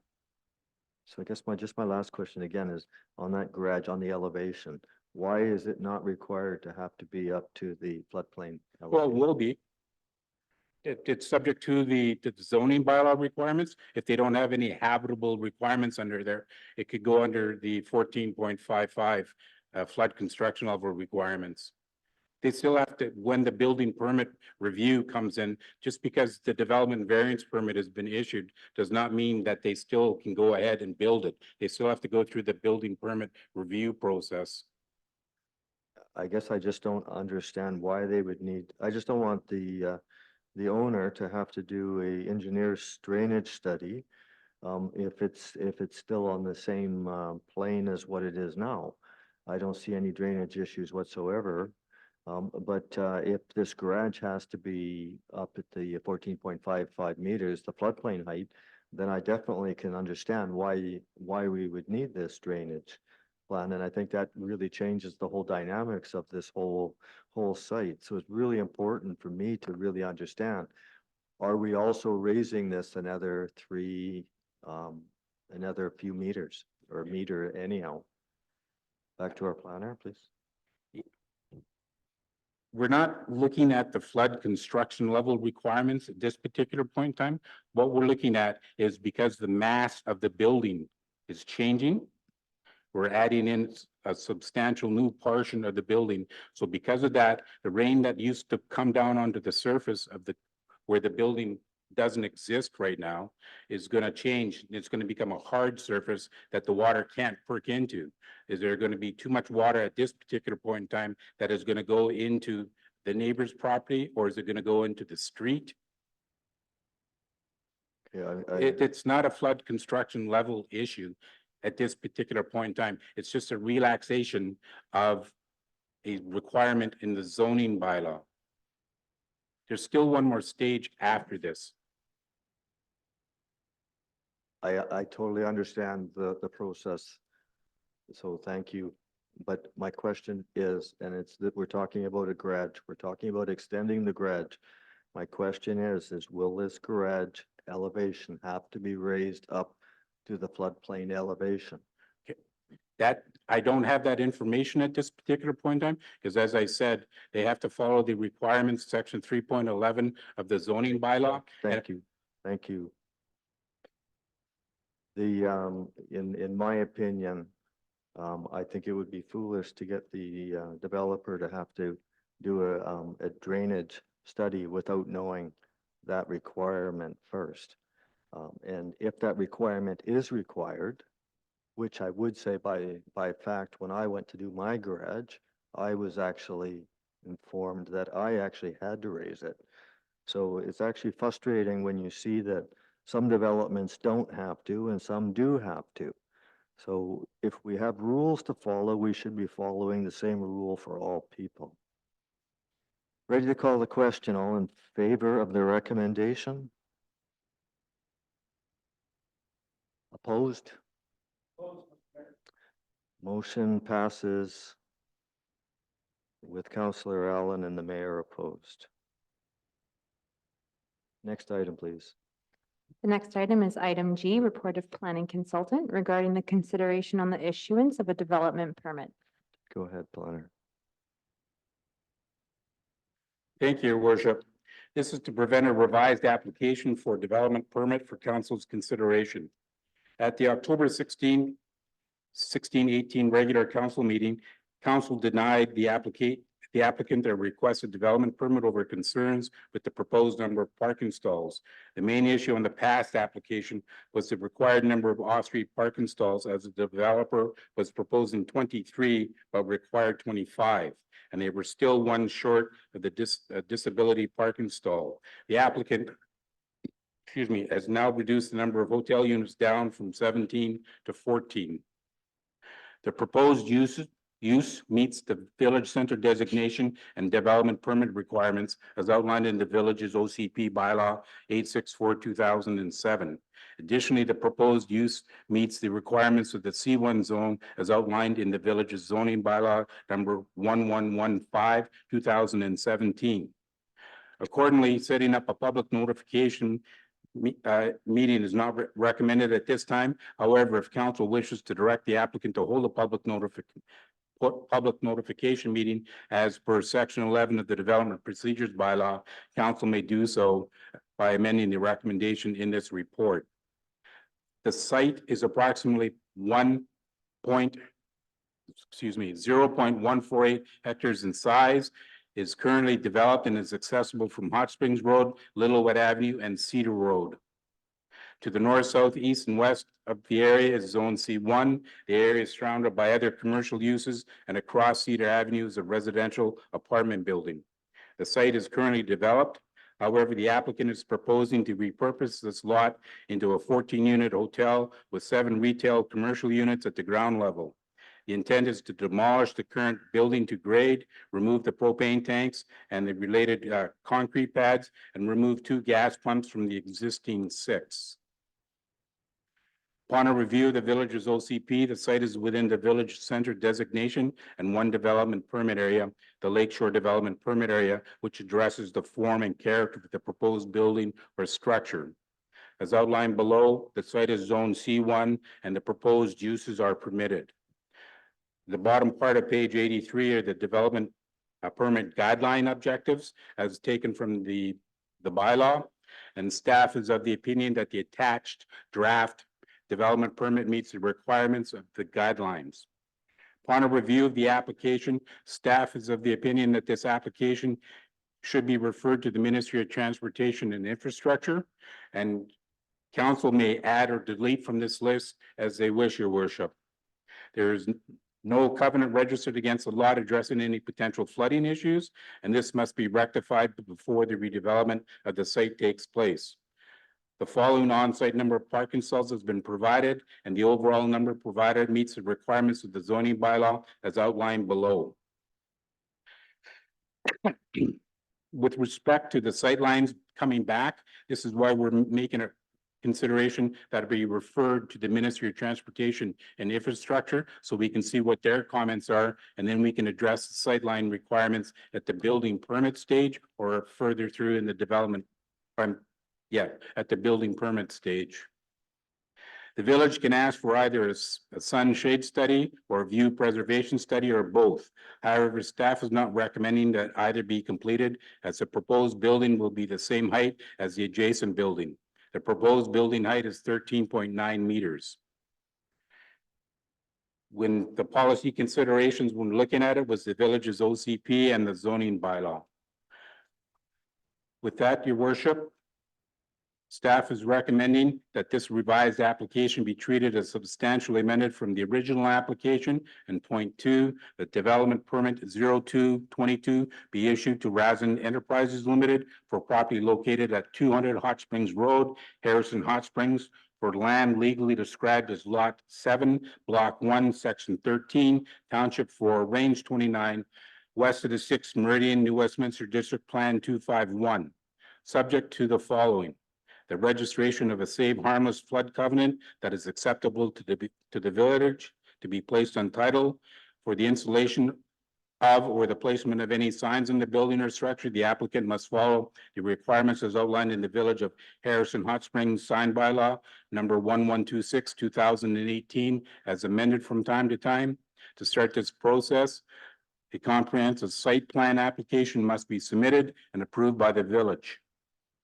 The village receiving an irrevocable letter of credit in the amount of $1,093,750 and comments received from the Ministry of Transportation and Infrastructure. If you would like to have a look at what the building is going to look like with respect to the end result of the development permit, you can go to the site plan, landscape plan that's attached to the report, and then there's the pages dealing with the types of materials and the colors of the materials that are in the last 4 pages of the attached report. Do I have a mover? Moved by Councillor Facio, seconded by Councillor Jackson. Discussion? Councillor Allen? Yes, Mr. Mayor. I was quite surprised to receive this, particularly given that how little information there is to issue a development variance permit, to issue the development permit. I've had a look at the sketches provided here, and in my opinion, as somebody who's been working in OCPs for 40 years, this does not meet the criteria that we've established in our design guidelines, because it is such a modern cubist building that, to my mind, it conflicts dramatically with the surrounding area. We don't have a lot of really good buildings in the area, but we do have the Old Settler Pub, Kitty Corner across the junction, which is a nice building. The Corner Cafe is quite a nice building. Even the hotel next door has got some architecturally redeeming features. But this building doesn't jive with anything in the downtown core of Harrison. So on aesthetic grounds, I'm horrified that a planner would bring this forward and recommend it to the village. This is one of the key sites in Harrison Hot Springs. It's where people arrive. You arrive at the stop sign, you look around, and it should be a site that is well used. And in my opinion, this is a poor use of the site. The building itself, I'm not objecting to the mass of the building. I'm glad that it's no higher than the hotel next door.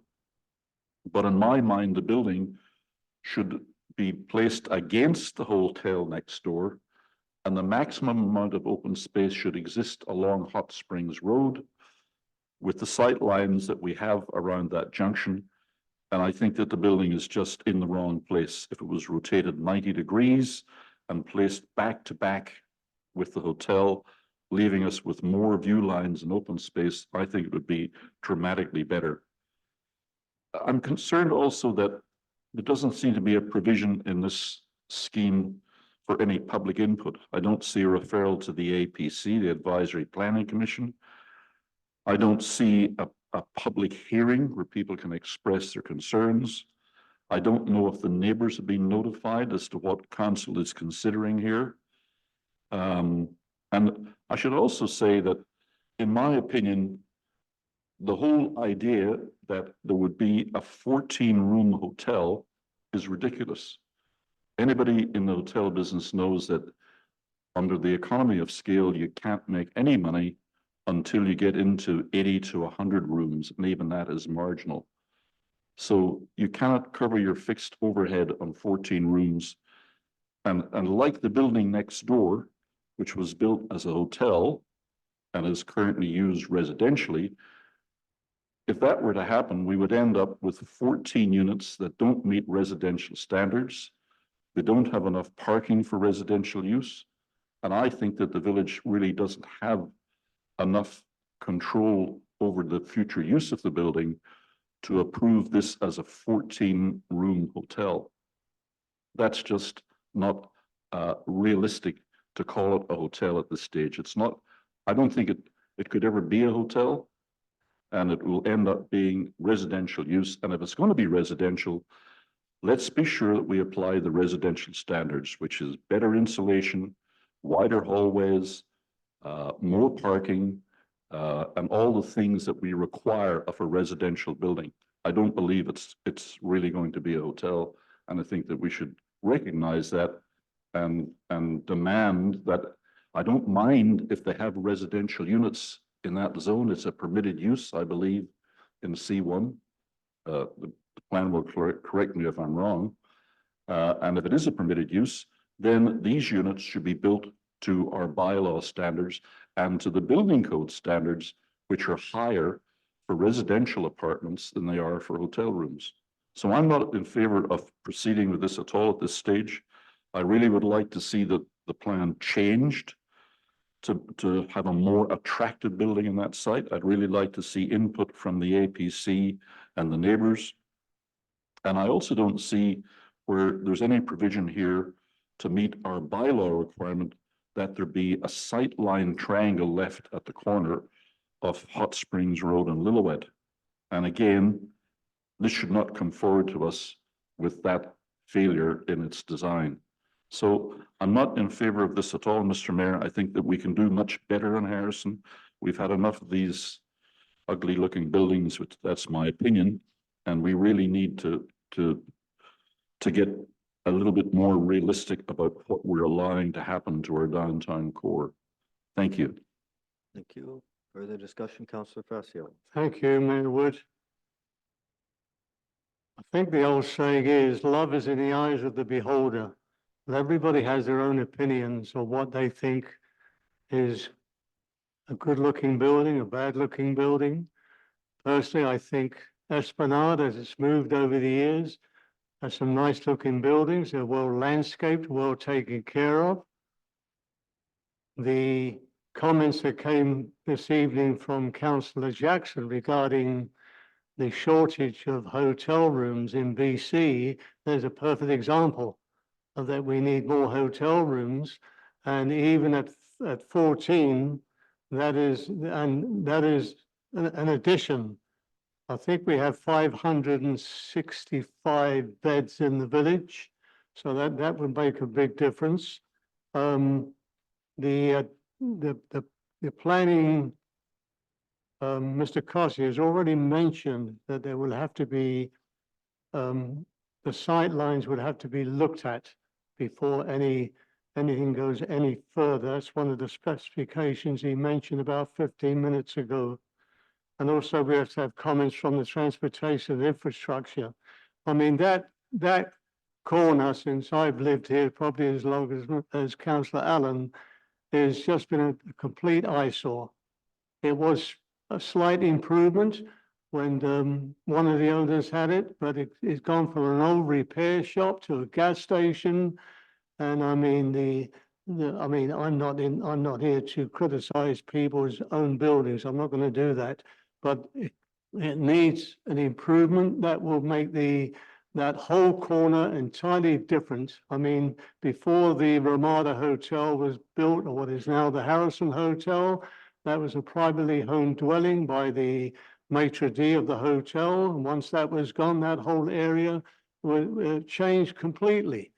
So I think this is a good thing for Harrison. We need the accommodation, as we've been told this evening from a report by Councillor Jackson. And it's also on the news this evening that the amount of shortage of hotels in regards to the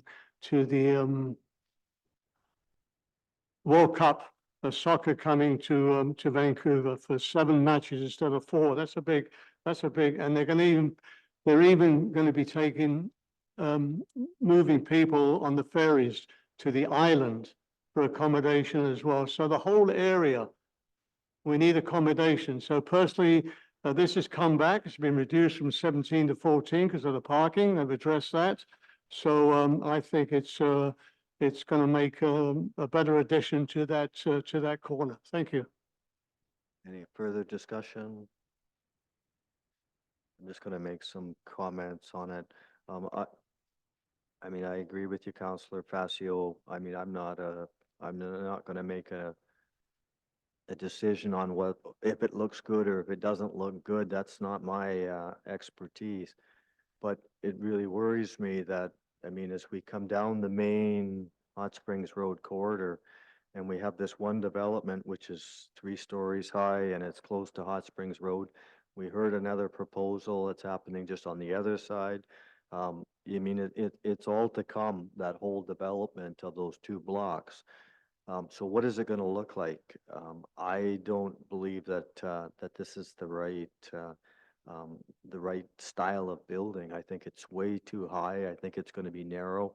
It's going to block your view when you're first driving into our village. So I think that whole 2-block area is really important, and that's where I'm going to go back to again with some strategic planning, not just based on the site, but on how we want that to look. I think it's so important that we get that right. So I would like to make an amendment, though, that we actually just refer this to the Advisory Planning Commission for comment, and I'd also like to refer it to our new Environmental Committee because it is a gas station. So I would move that. Do I get a seconder for that? Seconded by Councillor Allen. Further discussion on that? So we're going to call the question. This is just on the amendment that it be referred to the Environmental Committee and to the Advisory Planning Commission. Call the question. All in favor? Opposed? Motion fails with Councillor Vidal, Facio, and Jackson opposed. We're back to the main motion. So the motion here, I'm not going to read the motion out. He likes to make real long recommendations here. So as per their recommendation, do I have nope, I already have it moved and seconded. Sorry, call the question. All in favor? Opposed? Motion passes with Councillor Allen and the mayor opposed. Next order of business, please. The next order of business is item H, report of Chief Administrative Officer regarding potential acquisition of land at 905 Hot Springs Road. Go ahead. Thank you, Mayor Wood. We're here to seek direction from council regarding an offer from the developer of 905 Hot Springs Road to donate land to the village as part of the proposed subdivision. The village has received an application to subdivide the lot located at 905 Hot Springs Road. The developer proposes to subdivide the existing parcel of land into 4 developable lots, donating the 5th lot, which borders the Miami Creek, to the village. I will say that it says that it's outlined in red, but it is actually not. It didn't transpose when we provided or created the map.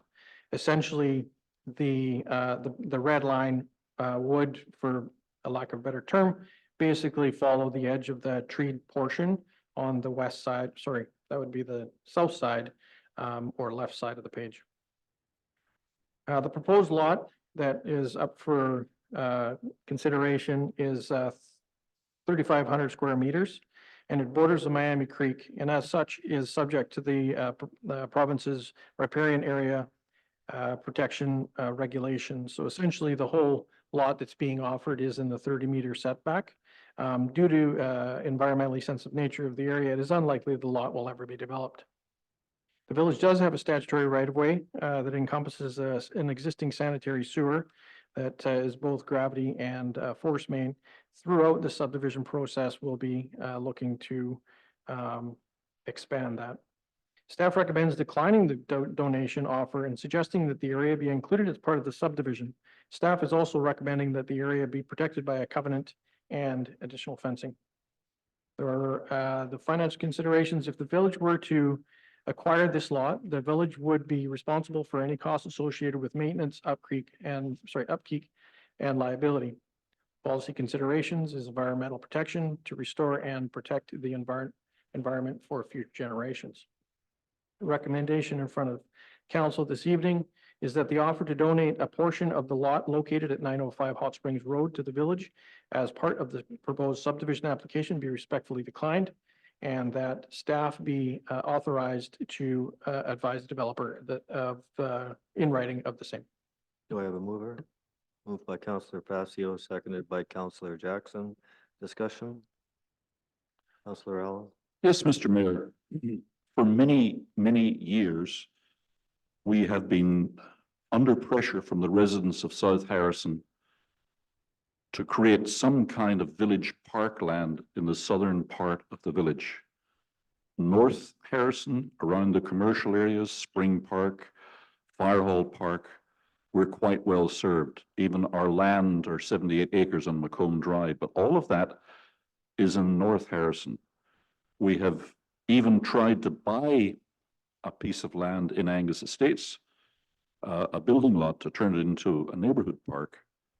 And this, to me, is a golden opportunity to achieve an objective that's been in our OCP for years. And that objective is to provide some green space and public land in South Harrison. And a secondary objective is to provide access to the Miami River at that point. It wasn't that long ago when the front grocery store was actually a pub called the Bounty, that people were able to get in a canoe here in the core area, paddle upstream, come ashore on this land, go to the pub and paddle back down. And I think we need to look to the future, and we need to start capitalizing on the fact that we have a delightful river running through our village. And this would be a great way to link the top end and the bottom end of that river as a navigable stream. The River of Golden Dreams in Whistler is enormously successful, and we could be too. So here we have a developer who's prepared to give us almost an acre of land. It's rough, the trees are ragged and half dead, but it is riparian area. We are supposed to be protecting the riparian area. We're supposed to be providing green space. And by accepting this offer, we can achieve all those things. You can't ask for a better method to control the greenery and preserve the greenery on a piece of land than by actually owning it. If we, the village, own it, just like we own Firehall Park and the 78 acres on Macomb Drive and other little parks, then we have the ability to do that. I don't have a clear vision as to what it will be in the future, but I do know that if you own the land and you can come up with a plan to use it, this could be a delightful waterfront walk along there with a dock for a canoe. It's a wildlife habitat. There's some old trees that are kind of rotten, lots of nesting habitat. We have lots of environmental people in the village who would be happy to get involved in the management of this neighborhood park. And I can't see a single reason why we wouldn't accept this offer. The easement that runs across the piece of land being offered to us, the 5th lot, we wouldn't even need the easement because we would own the land. It would be probably designated as park, and we can have utilities in parkland. So I just can't see a single reason not to say, yes, please, let's have that piece of greenery so we can at last say to the people in South Harrison, we have some little piece of public green space for future park use in this part of the community. I just, to me, it's a no-brainer. Take the deal, get the land, and worry about what to do with it later. As far as liability is concerned, we have the same liability on any piece of land. And if you're concerned about liability, put the fence around it until you think it's safe for people to go in there and use. That's easily handled. Thank you. Thank you. Further discussion, Councillor Bidell. Thank you, Mayor. What through you to our CAO? The bottom of page 95, the last paragraph, indicates staff is also recommending that the area be protected by a covenant and by fencing. What sort of a covenant are we looking at? That there will be no development, future development on that area? Thank you. Thank you, Mayor Wood. Through you to Councillor Vital. Yes, that is correct. We can put terms into, I believe it's a section 219 covenant that basically says that there is no development of the property. And if I may speak to a couple of the comments that Councillor Allen had regarding the development of a park. This is riparian area as part of the discussion. The likelihood of this being developed to include a dock or a boat launch or anything like that is quite low because of its significance in relation to the ecological I'll say the SPIA setback from the river. Thank you. Councillor Bidell, were you finished? No, that's fine. Mayor Wood, thank you. Thank you. Any further discussion?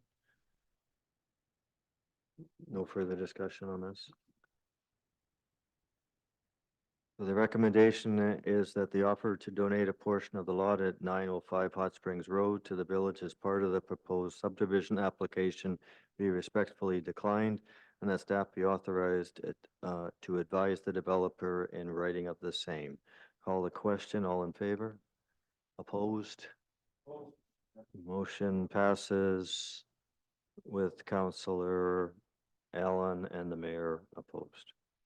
Next item, please. Next item is item I, Report of Community Services Manager regarding committee member appointment recommendations. Go ahead. Thank you, Mayor Wood. At the August 8th, 2023 regular council meeting, the following motion was passed.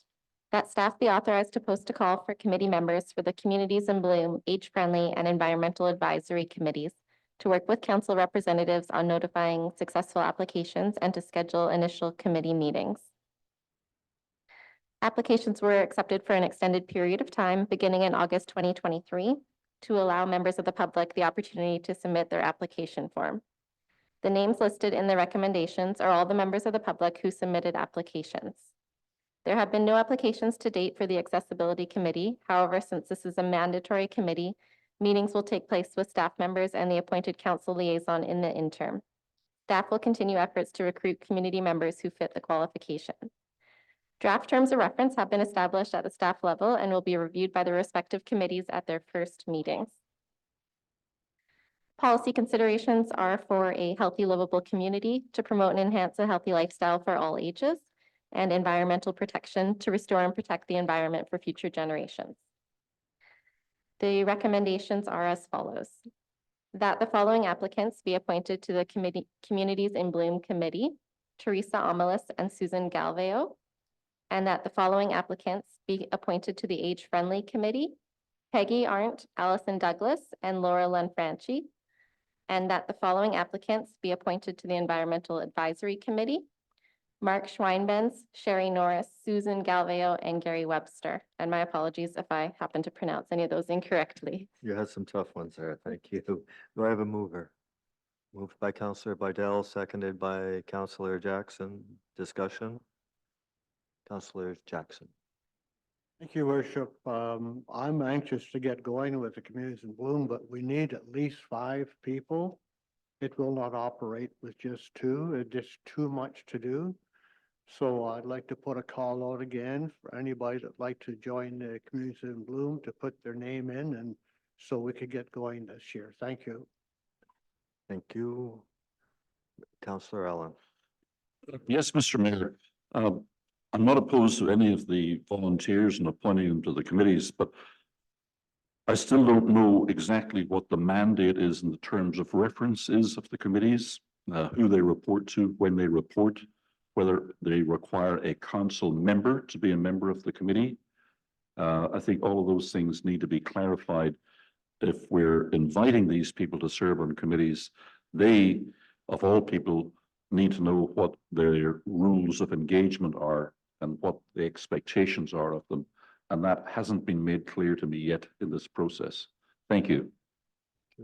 Counselor Facio. Thank you, Mayor Wood. The comments from Councillor Allen, the mandates for all these committees are normally carried out at the first meeting. And then they do their mandate, how they're going to meet, how many times of the year. And if there's not a council member that's been appointed, they choose a member as the chair. I'm very surprised that only 9 people applied to all these committees, considering the amount of people I've heard over the years that would like to volunteer in the village. I'm really surprised at the low number of people that have put their names forward. But I want to thank those that have put their names forward. At least there'll be some committees going, and it's committees like Communities in Bloom, which has been a great success in years past, is like Councillor Jackson said, it does need more members. Anyway, that's my comments. Thank you. Counselor Bidell. No comment, Mayor Wood. I will be voting in favor of the recommendation. And again, thank you to all that submitted their applications. Thank you. So I call the question. All in favor? Opposed? Nobody opposed? Passes unanimously.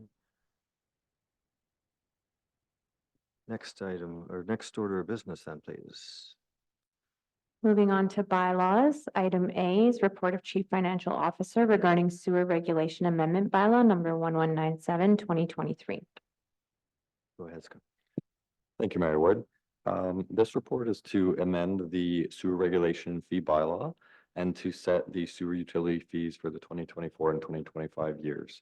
So a little background, the village's wastewater utility is operated on a cost recovery basis. There's basically 2 main components to the way these fees are charged. The first one is a service utility fee, and that's basically for the service that abuts the length of the property. The second one is the user fee, and that's the fee for the actual use of the sewer service. This, the sewer regulation fee bylaw was last amended in 2019, where the utility fees were set for 5 years at that time. There were increases in the sewer service utility fees of 2% per year.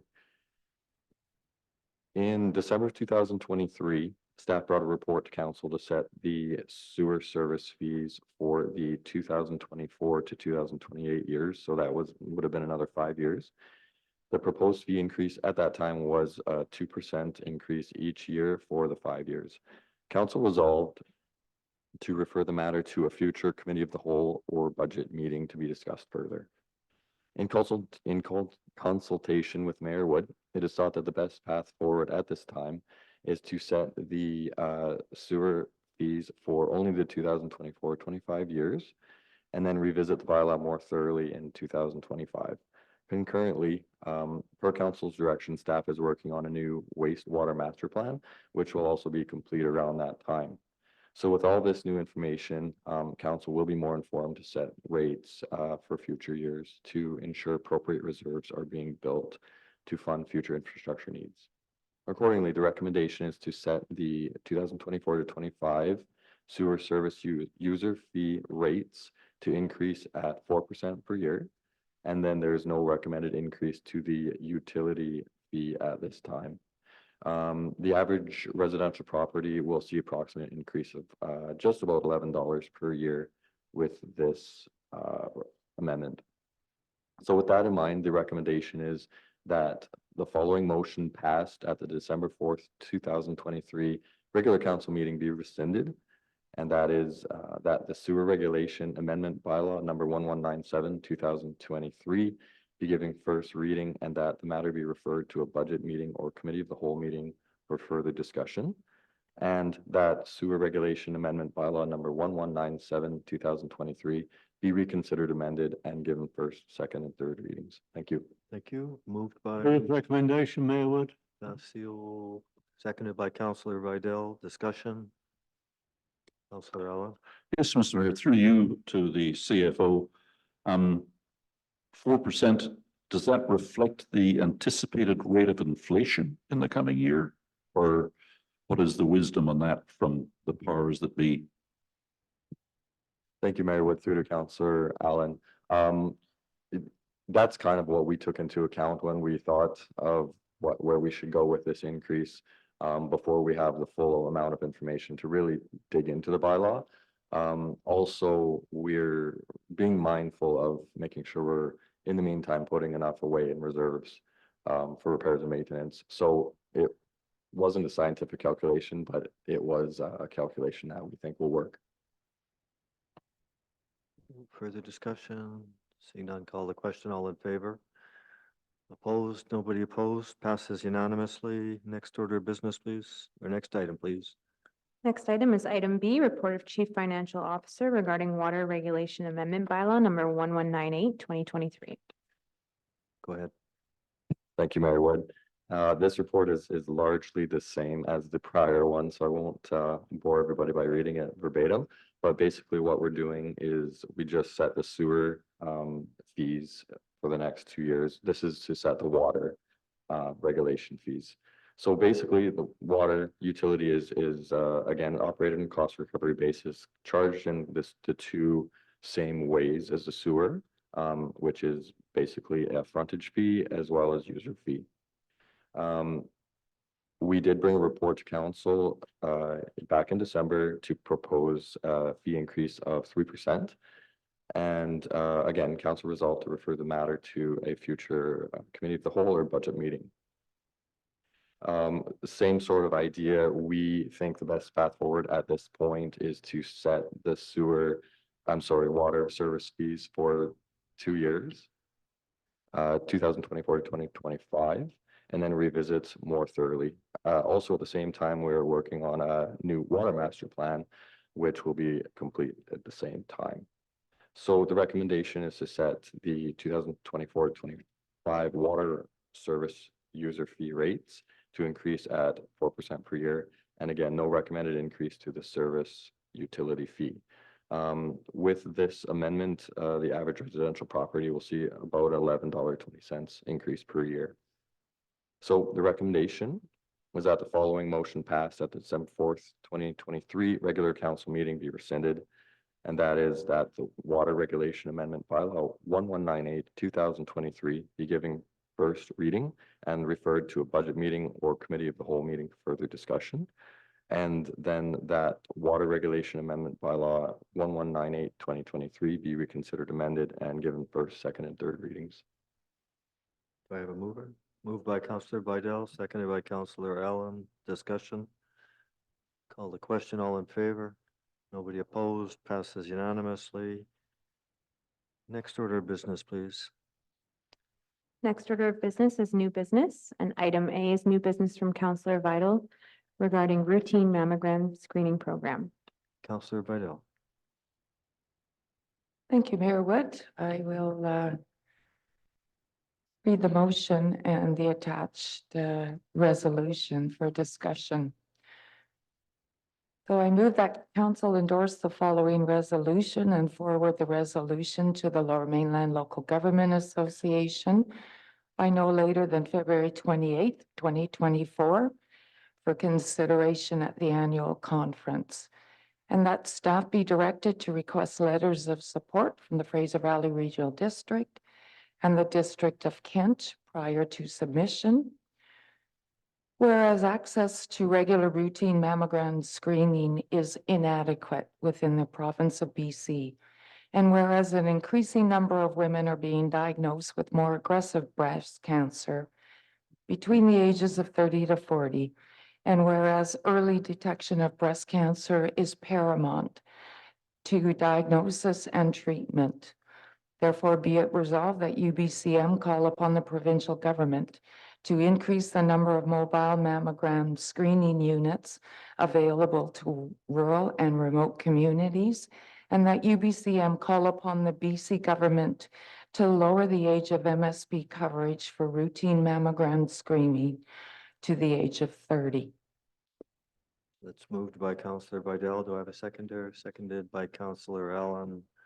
Discussion on this? Counselor Vidal. Thank you, Mayor Wood.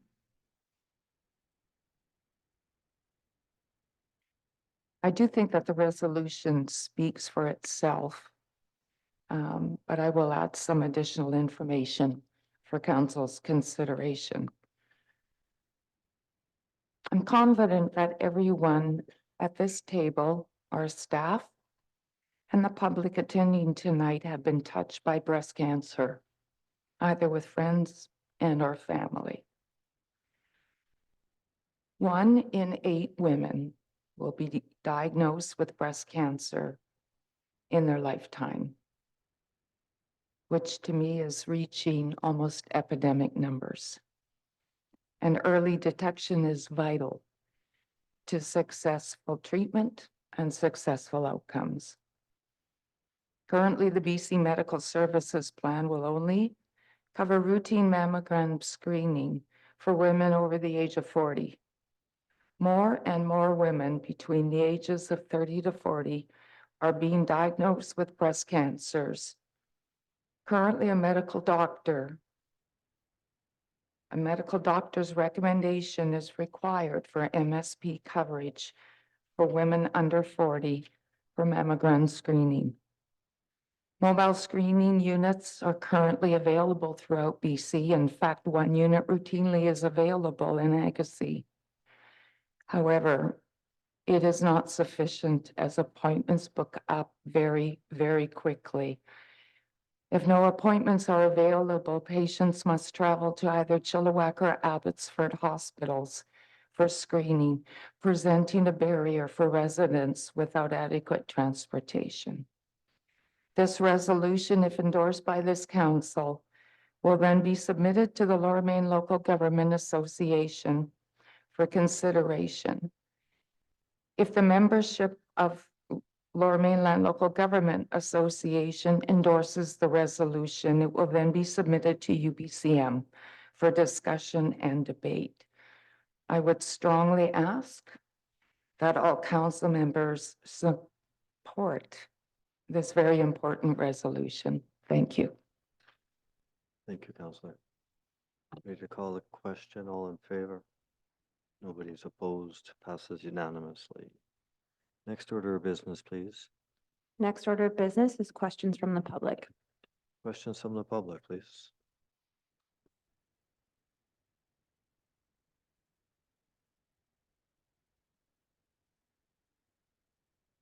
Okay. First off, I just wanted to add something to marking the trails. So Harrison does hand out all these maps for tourists and everything. And I was on search and rescue for a couple of years. And they are not very well marked. So search and rescue ends up getting called out quite a few times just for simple people lost off the trail. Campbell Lake one in particular is very bad. And I'm actually pretty good in the bush, and I went into the east sector yesterday thinking that I was going to be in there for an hour and ended up coming out in the dark. It is very poorly marked. So luckily I had my phone and it does actually have it on there.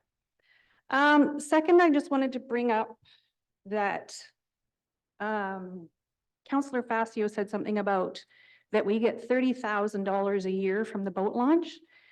And I'm just reading their projections for 2024 where they say they're only paying us $15,000 out of $114,000 revenue. So their contractor gets paid $61,000 a year. Then it lists as staff at $22,000. And I know for a fact that some of those people are paid under the table, which is illegal. So I don't know if the contractor gets the money and pays them under the table, but Harrison Hot Springs, the village, is contributing to that illegal activity at our boat launch. So I think that this needs to be looked into a little bit better.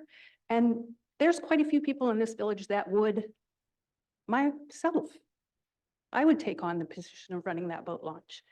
We're losing $114,000 and paying somebody $60,000 a year to run it for 6 months. Unacceptable. Thank you. Are there any questions on Zoom? Anybody on Zoom, if you have a question, please raise your hand.